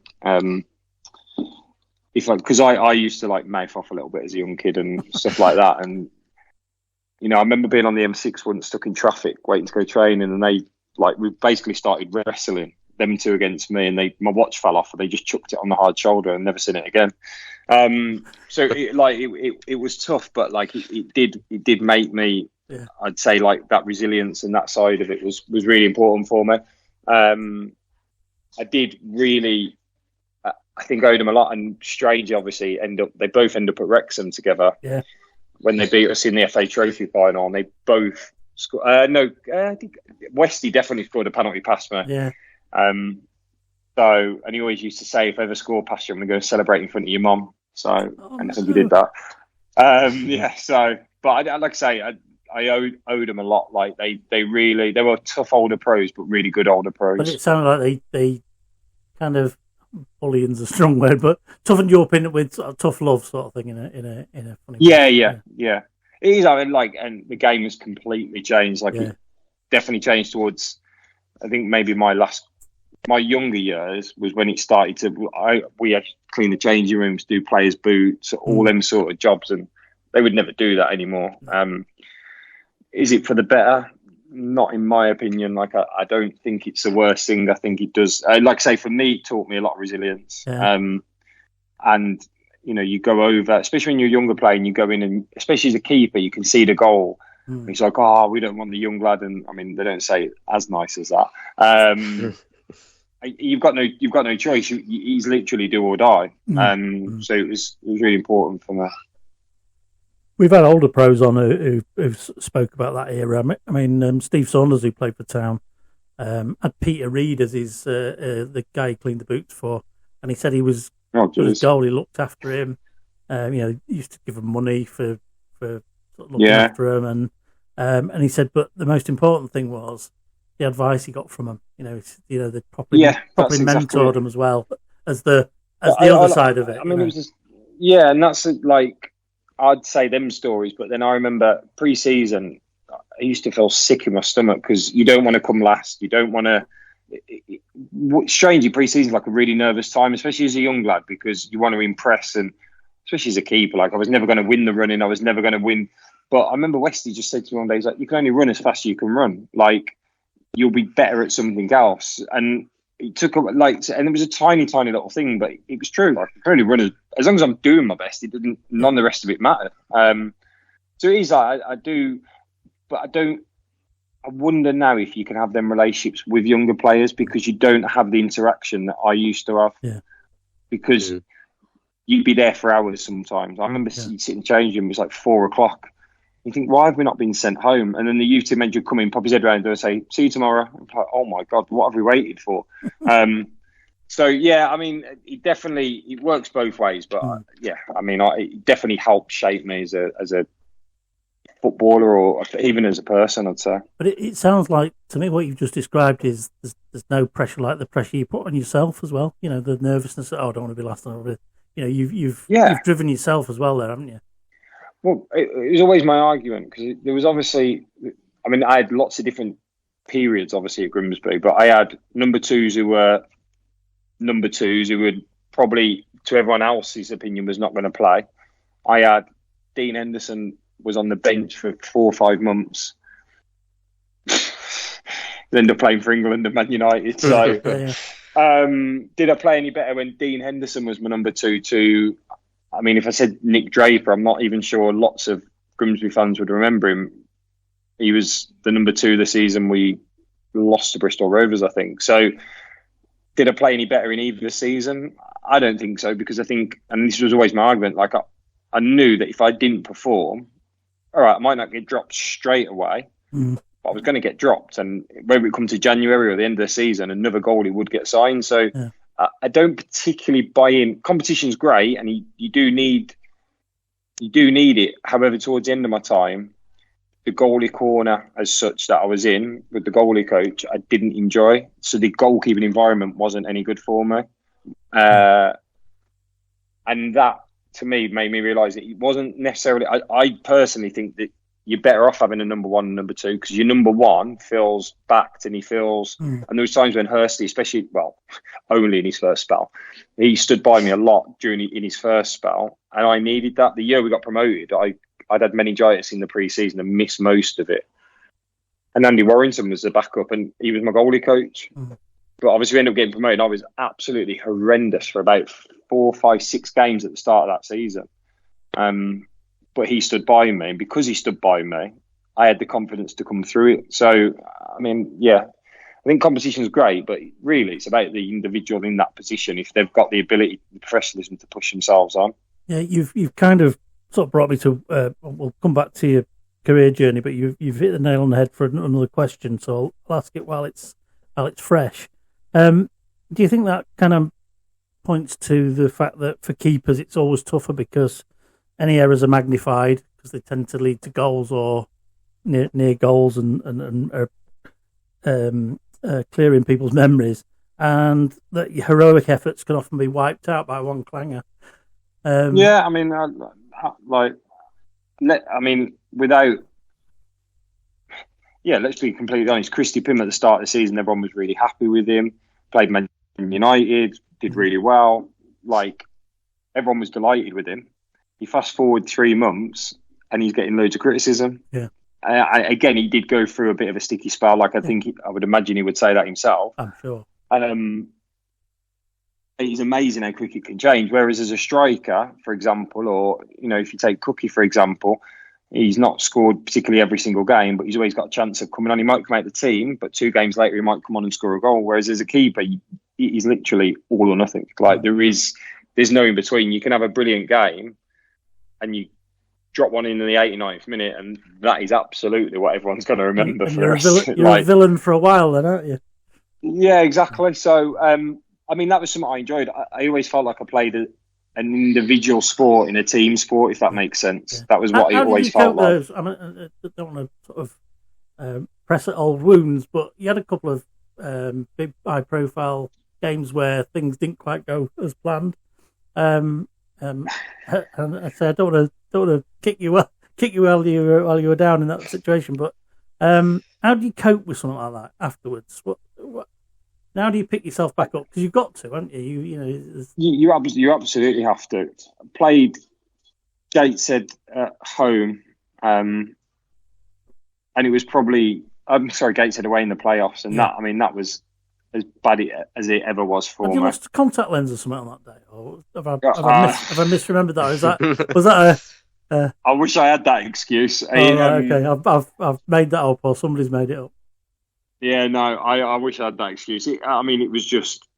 I remember walking off that day, and it was like, oh my God, I felt like I'd cost us the world, and then Bristol Rovers at Wembley to a lesser extent, because I wasn't particularly at fault, but like I did grow up as a kid wanting to save a penalty at Wembley, and we'd gone to a penalty shoot. I actually chanced to be the hero.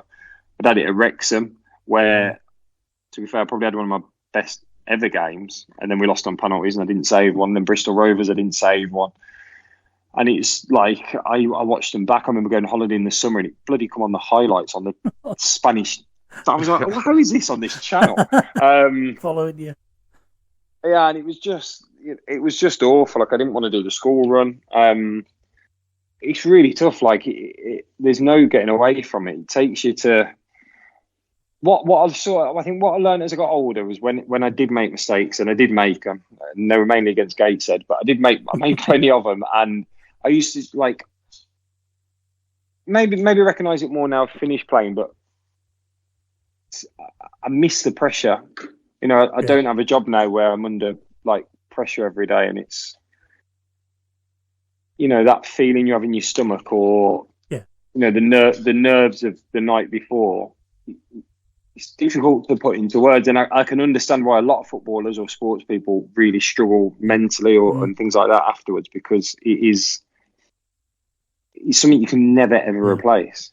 Yeah. I think that's one of the things we forget as fans, and it's great. We've had a lot of the professionals on who've talked about that. We've had Nathan on who's talked about mental health journey and stuff like that, and it's nice to be able to get the sort of real human side of footballers and understand what's going on and how you pick stuff up. I'm not brilliant. Like I tend to remember the worst side, or the mistakes, or the worst moments. And I remember the year we got promoted, I think we drew or lost at Altrincham away in the last minute. There was a cross at the back post, and I dropped it, and they scored.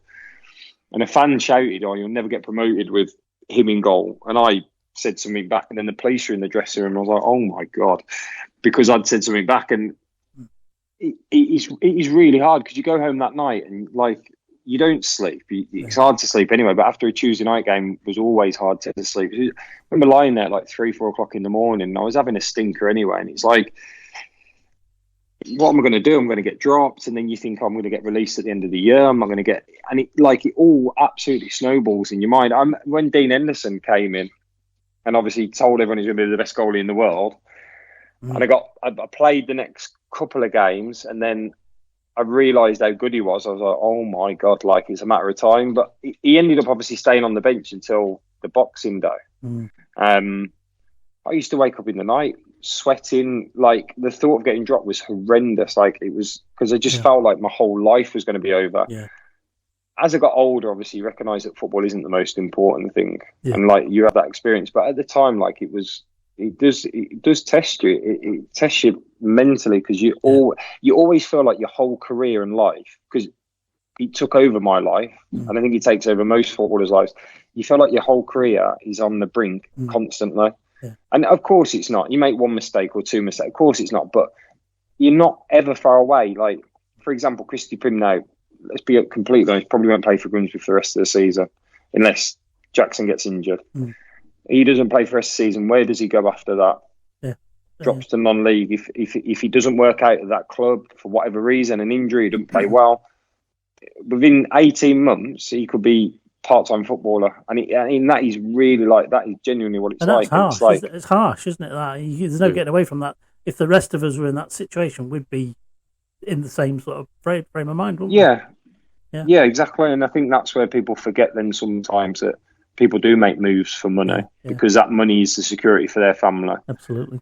Yeah. It's really difficult, but at the same time I'm saying all that to you, and I'd absolutely take it back in a heartbeat to play under that pressure to a degree, because that is why we do it. Like there's something in it that we are able to box it off and deal with it.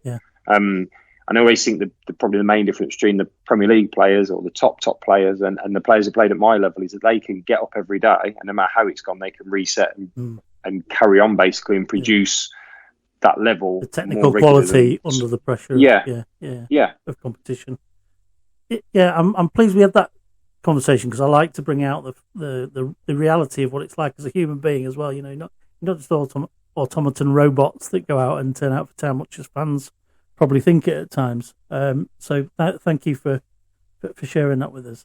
The pressure really comes on though when Joe Lewis gets injured at Peterborough, when you move to Peterborough and you get your chance to get the first team. So what was your debut like there, stepping in for Joe? He was quite a keeper, wasn't he? Yeah, he was very good. And they paid a lot of money for him, and he came for a back pass. But we had a kid called Claude Ginapco. I may be saying his name wrong. And he was clumsy as you like, and he just ran into him. Yeah. So Joe went down and I had to get warmed up, and then he got up, and I was like, oh, God, I can't believe he's got up. He was actually my best mate and we lived together, but I was gutted he got up because obviously wanted to play. Anyway, the corner come in and he just got absolutely annihilated. And I'm pretty sure to this day, I'm sure David Artell played in that game and he may have been the person that knocked him out. History comes around. But anyway, we'll find the footage. He was absolutely knocked out. So I came on and he ended 0-0. I didn't have a lot to do. Who was that against then? Was that Crew then? Wrexham. Oh, Wrexham. It was Wrexham. Yeah, when he was at Wrexham.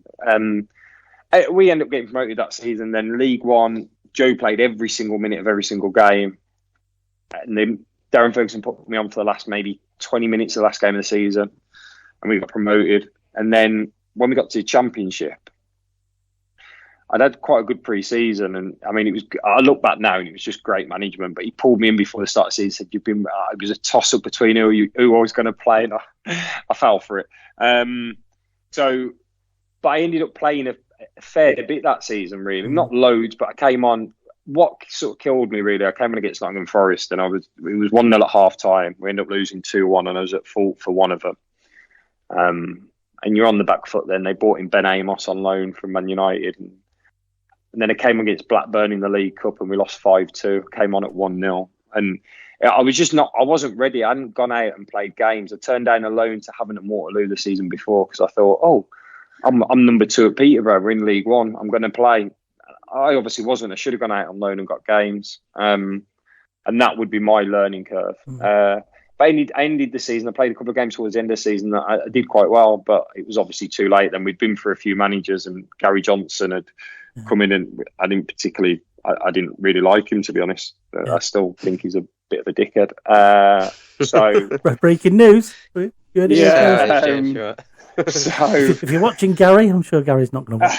I'm sure Gary doesn't care what I think of him, but and then that was it then. So I ended up going on loan to Boston, which obviously when I came across Paul Hurst, and that's obviously what I was saying before about I'd gone from playing maybe 3, 4, 5 games in Championship to being on loan in the Conference North. Yeah.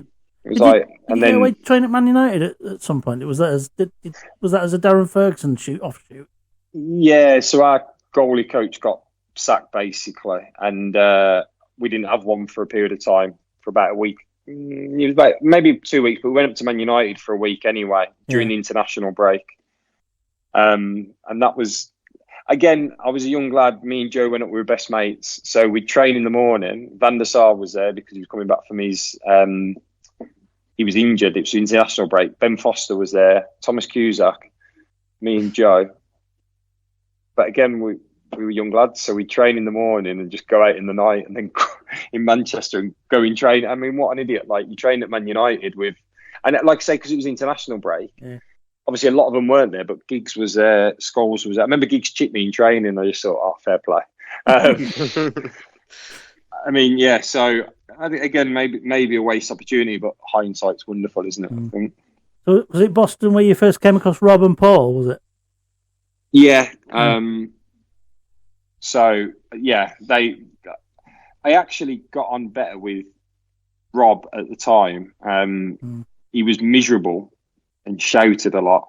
I can't believe that. He was actually, what are you talking about? The same Rob Scott? What?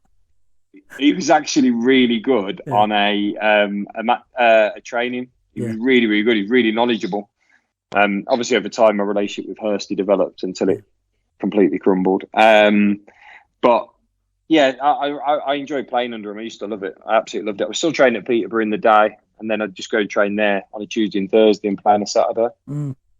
And did you get out into Europe and have some trials out elsewhere as well? So I got my loan was coming to an end, and I'd done my ankle ligaments, but I decided to play for Boston. And that was Gary Johnson's way. Then he wanted to sack me for going against the physio's advice. But he just had a goalie called Steve Collis that he wanted to sign, who he'd signed at like 2 or 3 clubs. So that's what it was. He just wanted me out of the way.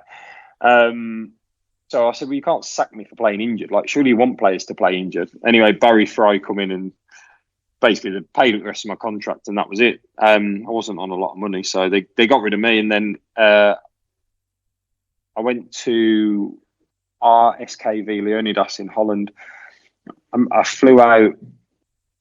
They put me in a hotel in the middle of Rotterdam. I trained horrendously.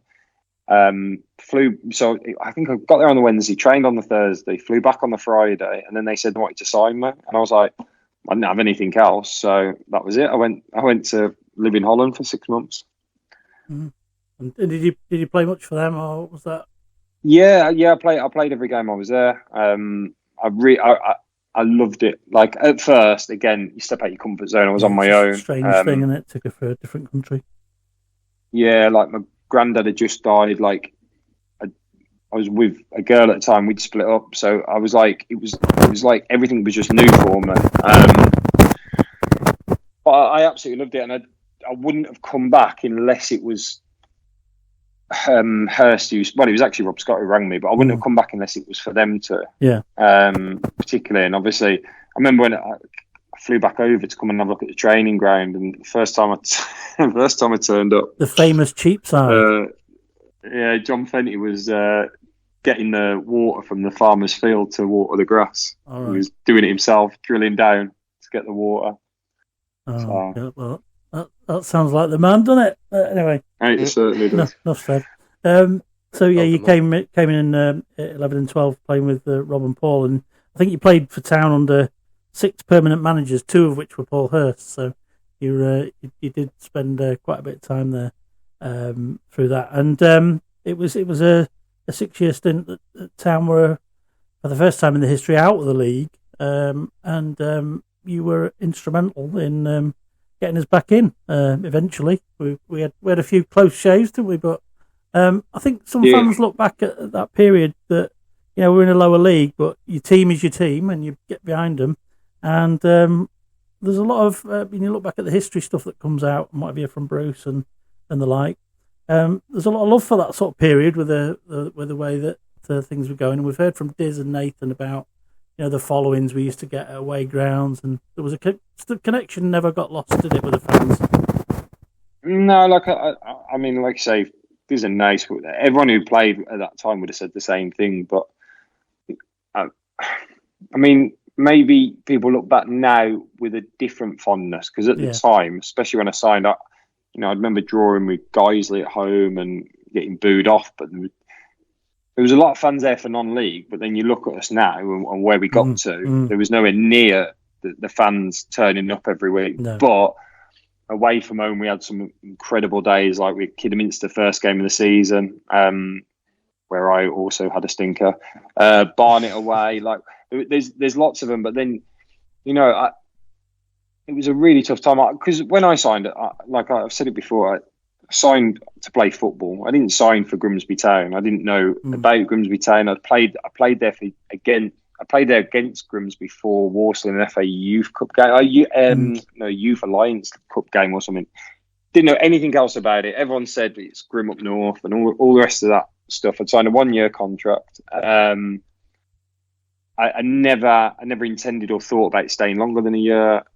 Kenny Arthur was a goalkeeper who I ended up I still speak to him now. He ended up obviously supplying my gloves for my entire career. I moved into his house when he left. But I think there's lots of players in that period that maybe get forgotten, or, Kenny was a very good goalie and played like at a very good level. I think my timing was right, because Paul Hurst and Rob Scott wanted to get away from the older pros maybe that were there. Like there was Lee Ridley, I think, was it Lee Peacock was there the year before I joined. Like there was that cluster of players that I think probably on very good money, and we tried to move away from. I was a cheaper option. I signed for £500 a week, whereas Kenny was on over double what I was on. I just wanted to play football, and then obviously Sean signed, and obviously we knew each other from Boston. He ended up being my best mate, and we lived together. And I don't think I realised, I think the first time I properly realised was the second game of the season, it was third game of the season, because we'd gone to Braintree on the second game of the season on the Tuesday night. And was that the real low, wasn't it, that one? We realised we voluntarily arrived in the non-league. But it wasn't for me, because I didn't realise the size of our club compared to the size of Braintree. That is, you don't, because we played Fleetwood first game of the season. There was quite a few fans there, but they were a good side, and we got beat 2-0, and it is what it is. And then we lost 5 on the Tuesday, and then on the Saturday we went to Newport and drew 0-0. Anthony Church got sent off, I think. But we took fans, and I remember thinking, oh my God, we've been to Braintree on a Tuesday and got absolutely pummeled, and now you've turned up at Newport on the Saturday, and then all of a sudden you think, these fans are mental. Like, why would you travel 5 hours on a Tuesday and then the same again on a Saturday? And that's what it was. And then I think that connection, like you say, there was a connection in non-league. It was raw, weren't it? Football was a lot. It wasn't glamorous. There was not many change rooms that were wonderful. I remember when we got promoted, and you could go to a Leighton Orient and you're like, oh my God, this is lovely. Like, compared to where we'd been, where there wasn't hardly any room. Most of the change rooms, and the pitches weren't great, or they weren't watered. And I sometimes, and I think that's why people love Grimsby, for there's many reasons, but I think when you go to Blundell Park, it is just a proper football stadium. It is that raw. And I've always said, I think the biggest thing that the fans want is a team that works hard. They accept lots of other things, but just roll your sleeves up and dig in, because that is the one thing that they would put into that job, if that makes sense. Yeah, I think you're right. I think the truth is the link between the fans and the club have always been there. I think the National League years is a testament to how strong it is, that it was still the same when we were down there, certainly away from home. And, hopefully, players that come continue to be surprised by the fan base and how they are. And despite we've talked quite a lot about the negatives, you were well thought of at Town, and still are. And you enjoyed a lot of success in those years. We didn't finish below 4th, and eventually managed to get promoted. So there was a lot to like about that period. in football at Town. Yeah, I mean, like I said to you earlier, I think like I tend to concentrate on the negatives, or they're the ones that stay with me. But we did like I think it gets overlooked a little bit that we managed to have them disappointments in the playoffs. It was Newport, Gateshead. That's the last time we're mentioning Gateshead, by the way. That's it now. Yeah, thank you. Let's hope we get relegated this year. Gateshead. Bristol Rovers was a tough one because we matched them, and to go out on penalties is always tough. Hodge described how tough that was. Yeah, it was horrible. That was the lowest. I remember walking out the day before and looking around, obviously Wembley. It was the second time, but I think I appreciated going the second time a bit more than Wrexham. And then I remember walking out for the game and the heat off the fire or whatever it is. I remember looking up to top tier to my right and thinking, "Oh my God, they've got a lot of fans. They've like in the top tier." It was just, you couldn't hear anything. Like every noise felt like it was going through your body. Yeah. He's literally what you dream of as a kid, and then obviously to get there and to get beat, to have 5 penalties and not save one, like I will never get over it ever. Even though we got promoted the following year, and it made it more special. But just from that, I'd never get over the feeling of what it felt like. So for us to go back again the following year, and I knew before the game against Forest Green, genuinely it was one of the first times in my career I thought we're going to win this because we'd been there and done it. There's no way of letting Bristol that Rovers was not nice. No, yeah, exactly. I couldn't have that feeling again. But coming back to that, we've been through this game a number of times with your former colleagues, Diz and Nathan, and. It was a special day because the release at the end of that game, that the whole kind of 6 years of hurt is over, and we're back in the league. That was some release, wasn't it? And I think it was felt for everybody throughout the fans, the club, and that. So how was that for you? It must have gone some way to lifting you after your previous visits. Yeah, I think like I remember the night somehow, considering how much I drunk, but I ended up in the gaffer's office at Blundell Park, and it was a feeling of relief, and it wasn't a feeling of joy, I don't think, or pleasure. It was just relief because of you knew what it meant to everybody. You knew what it meant to the fans. It kept people in a job like it did, and people still work there to this day. That I'm not sure, like how long could we have survived in London? You look at some of the big teams that end up going the other way because they just can't, like Scunthorpe have obviously done it, and lots of other teams end up dropping down and fading away. Well, Wrexham, before their owners, had been in that league about 15, 16 years, and we made them have one extra, didn't we? As it turned out. But... Yeah, and that's what I mean. Like, again, even obviously, I mean that was horrendous. Obviously, going down and getting relegated. The first time with me, but going back to non-league. So for me, the second time, because I might have played 18 games that second. I obviously started the season, but come out the team around November. And I knew my time was coming to an end at the end of that season. So I probably enjoyed the second one in a strange way a little bit more because there was no pressure on me. And I sort of got over the fact that I wasn't playing and the disappointment of that. And I think I supported us as a fan the second time. Yeah, and it was exciting stuff, as you know, and it's testament to how the club's made you feel that you've gone from coming knowing nothing about it to being here as a record appearance holder for a goalkeeper, and supporting it as a fan going forward. And I take it it's still in the area as well. So it's surprising, considering it's in some people's eyes a northern shithole, that so many people have come to the club over the years. I'm talking way back from when I started watching Town through to now. That how many people actually stay in the area and realise how what a nice part of the world it is. Like, obviously my kids are at school now and stuff, and so I wouldn't be leaving. You ought to go and picking them up. Then it's 20-7. Oh, you mean they're at school? To be fair, it doesn't surprise me that one of them is not going to come in at any moment. But yeah, no. So it's just it become home, and obviously, like it did meant a lot to me. It was my life. Like my daughter was born. We played Newport away, and I left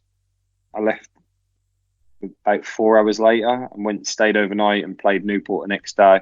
I mean, in hindsight, like, would I do that again now? Now I'm older, probably not, because football isn't the be-all and end-all. But we lost 1-0, and no one could give a shit, to be honest. I went down and like wasn't there the weekend that she was born, but it just took over. It does take over your life, and then I think maybe the experience of coming away from football, I realised that your job isn't the most important thing in the world. But at the time, it absolutely was. And I wouldn't change it, because I think if it had changed that, would I have ended up playing 505 games? Then no, because I don't think I'd have had that desire inside me to, even when I was ill or wasn't playing well, to just somehow keep going and keep somehow managing to get picked. Record to be proud of that. And was it 432 league appearances, 505 total? Is that right? I don't know about league. I just know because I'd seen last time I went to a game. I didn't realise I was third, like, in the history. So I thought I'd just stick to the 505 and live off that for a little bit. No, well, that's it. It's rubber stamped in from the horse's mouth.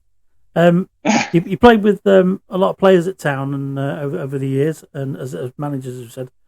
Ross has got some more questions to come to on players that you've been with. Yeah, Grimsby. Who's probably the best pros you've worked with at Town when you were there? And I don't necessarily mean like the best players, like man for man, but maybe people in the changing room that give you some advice, or the proper leaders that maybe aren't captains either.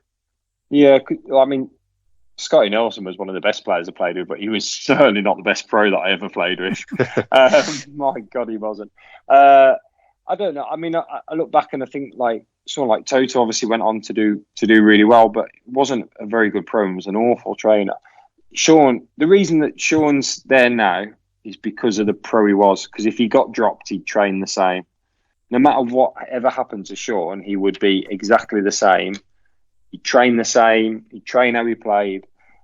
He was definitely like the best pro that I trained with in terms of you just knew what you were getting every single day, and that's why Paul has put him on the coaching staff. It's why he's got a job there now, because he had that ability to be the same every day. It's just the passion I think he has as well for the club, let alone exactly what they're doing. Is I've always said if Artel's not there, I'd rather Sean take the job if he ever left, because he cares. He's one of us, isn't he? Yeah.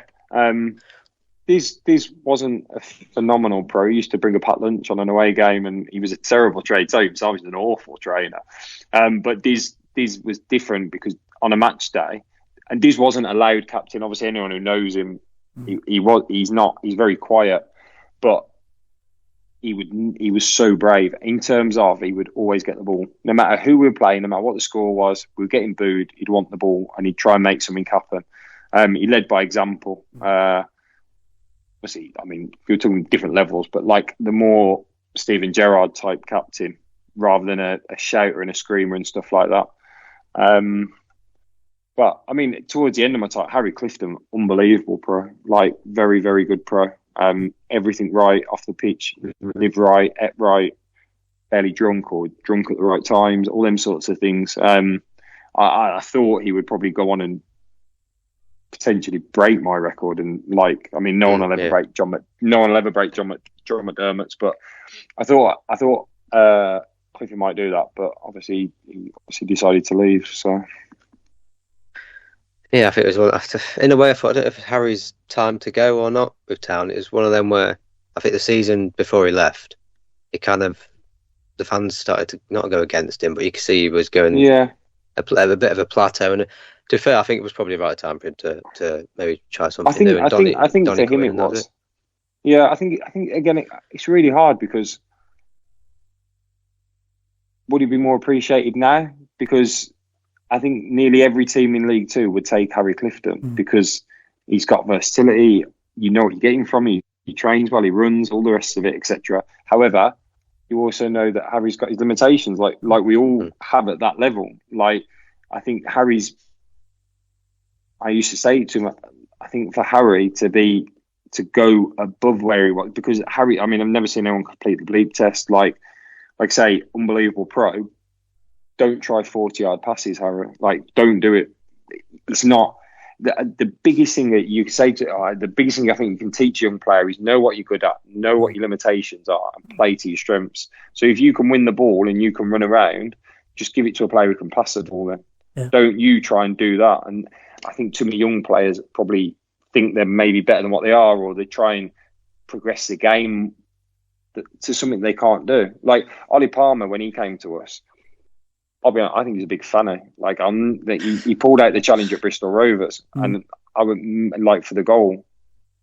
He ended up going away, and then all of a sudden he turns into this 6'6" absolute warrior who's jumping and winning headers and breaking. Like, but that's what he should have been when he came to us. Because when he came to us, he used to score volleys from 30 yards. Or I remember he scored one against Easter. I'm thinking, oh my god, he was more of a technical player. He played against him when he went to Crawley and stuff. He went to Wrexham. He's a completely different player. So he listened to you, calling him funny. Well, yeah, I hope he does as well. I'll tell him to his face. But well, he took it on board and he thought, I'm not having that Grimsby keeper calling me a fanny. But yeah, I think you end up growing and learning what you're good at and what you're not good at, and then just play to your strengths.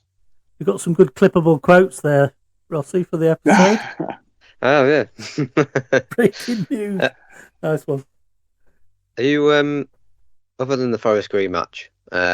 Obviously, we know how important that match was and how big it was for the club. Have you got any other matches for yourself that have been highlights? Maybe league matches you remember, I've pulled a decent save there, or overall it was a good match for the whole team, but it's a bit under the radar.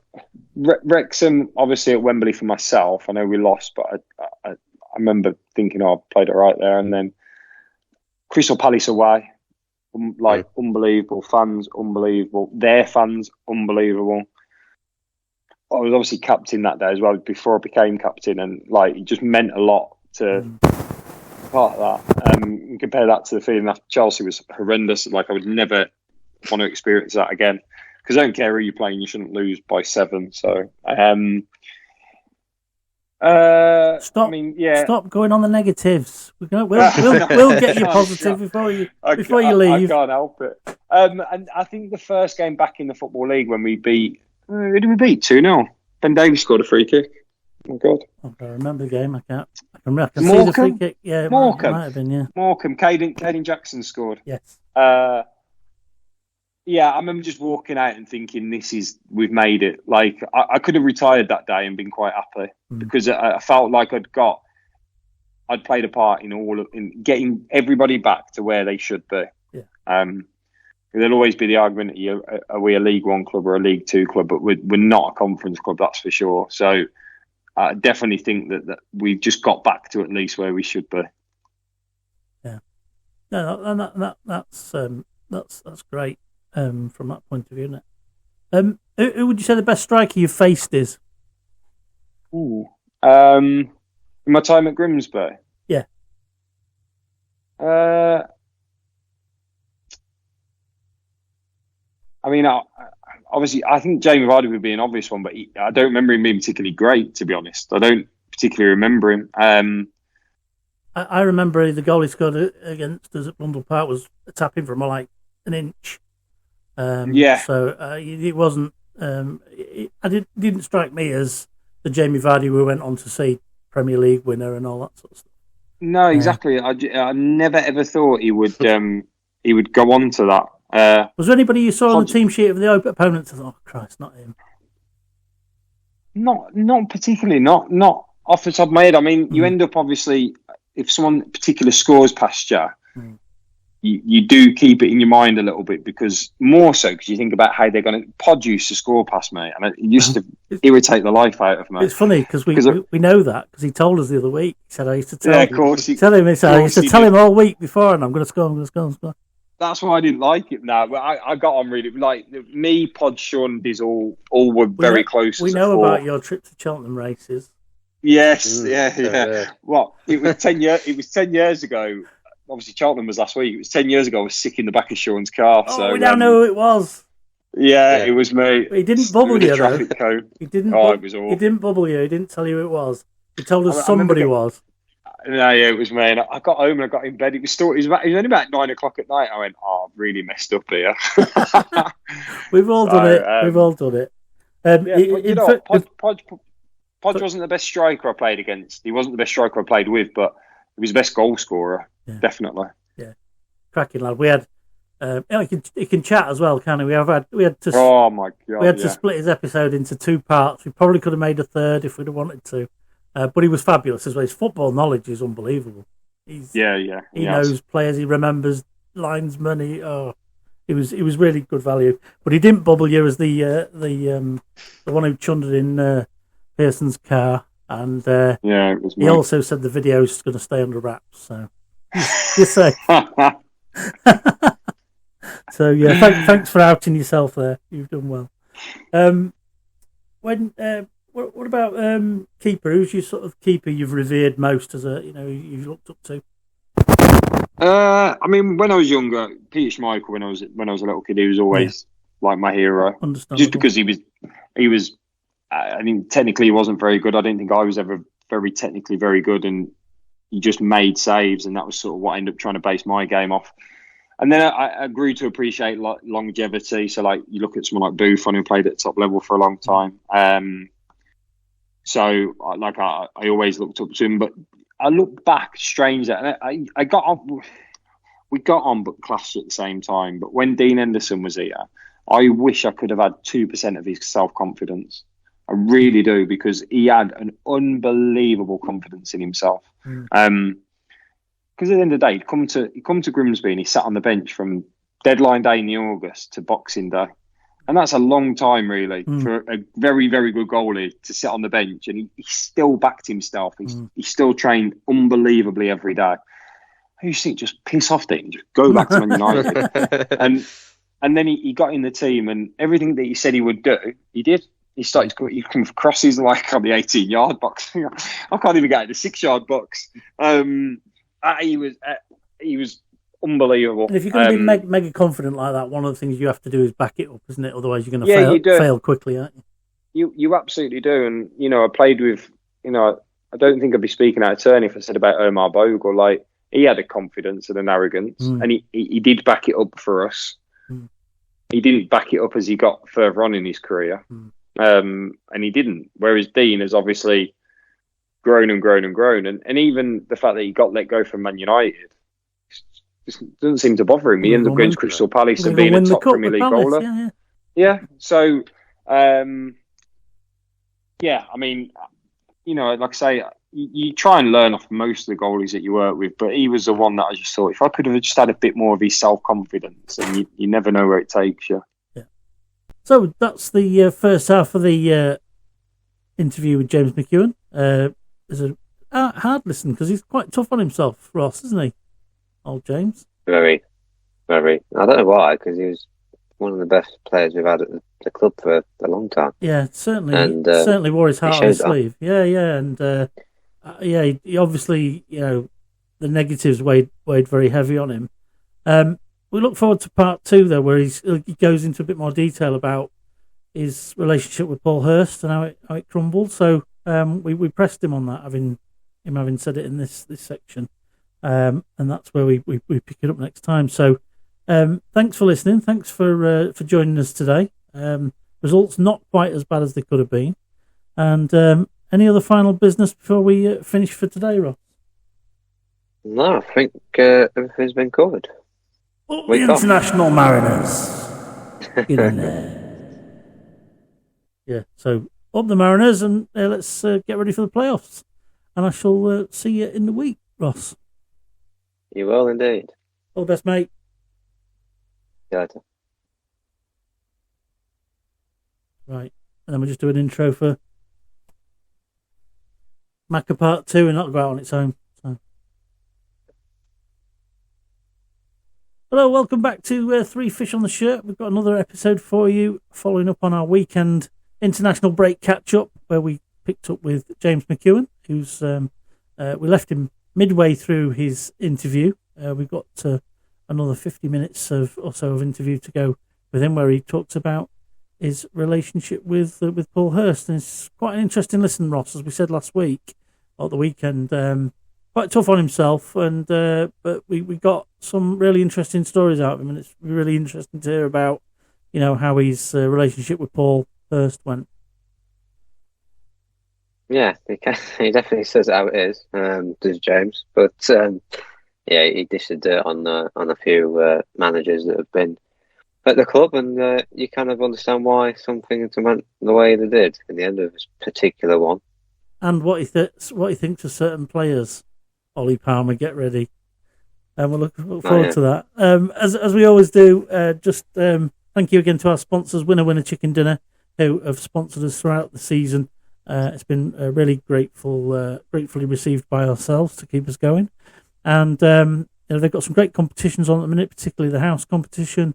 And last week they had a £220,000 cash winner. As always, if you do buy tickets in the competitions, do it responsibly. Plenty of advice available on their website, so please look into that. If you can subscribe with us, please do. The numbers are constantly going up, and the more we ask, the more people keep joining. So if you haven't joined, please do. And if you know people who haven't, ask them to. And if you watch us on YouTube and don't subscribe, please do, because even though it might not mean anything to yourself, it certainly helps our pod get seen further and wider. So thank you for that. So we'll pick it back up again with James Ross, and we'll reconvene after we've spoken to him again. Yeah. Thank you for watching or listening to tonight's show. You can catch us on YouTube, podcasts on Podbean or Apple Podcasts. You can also find us on our social media channels of Instagram, Twitter, or X as it's now known, TikTok and Facebook. Please like, subscribe and share at every opportunity. It helps us a lot.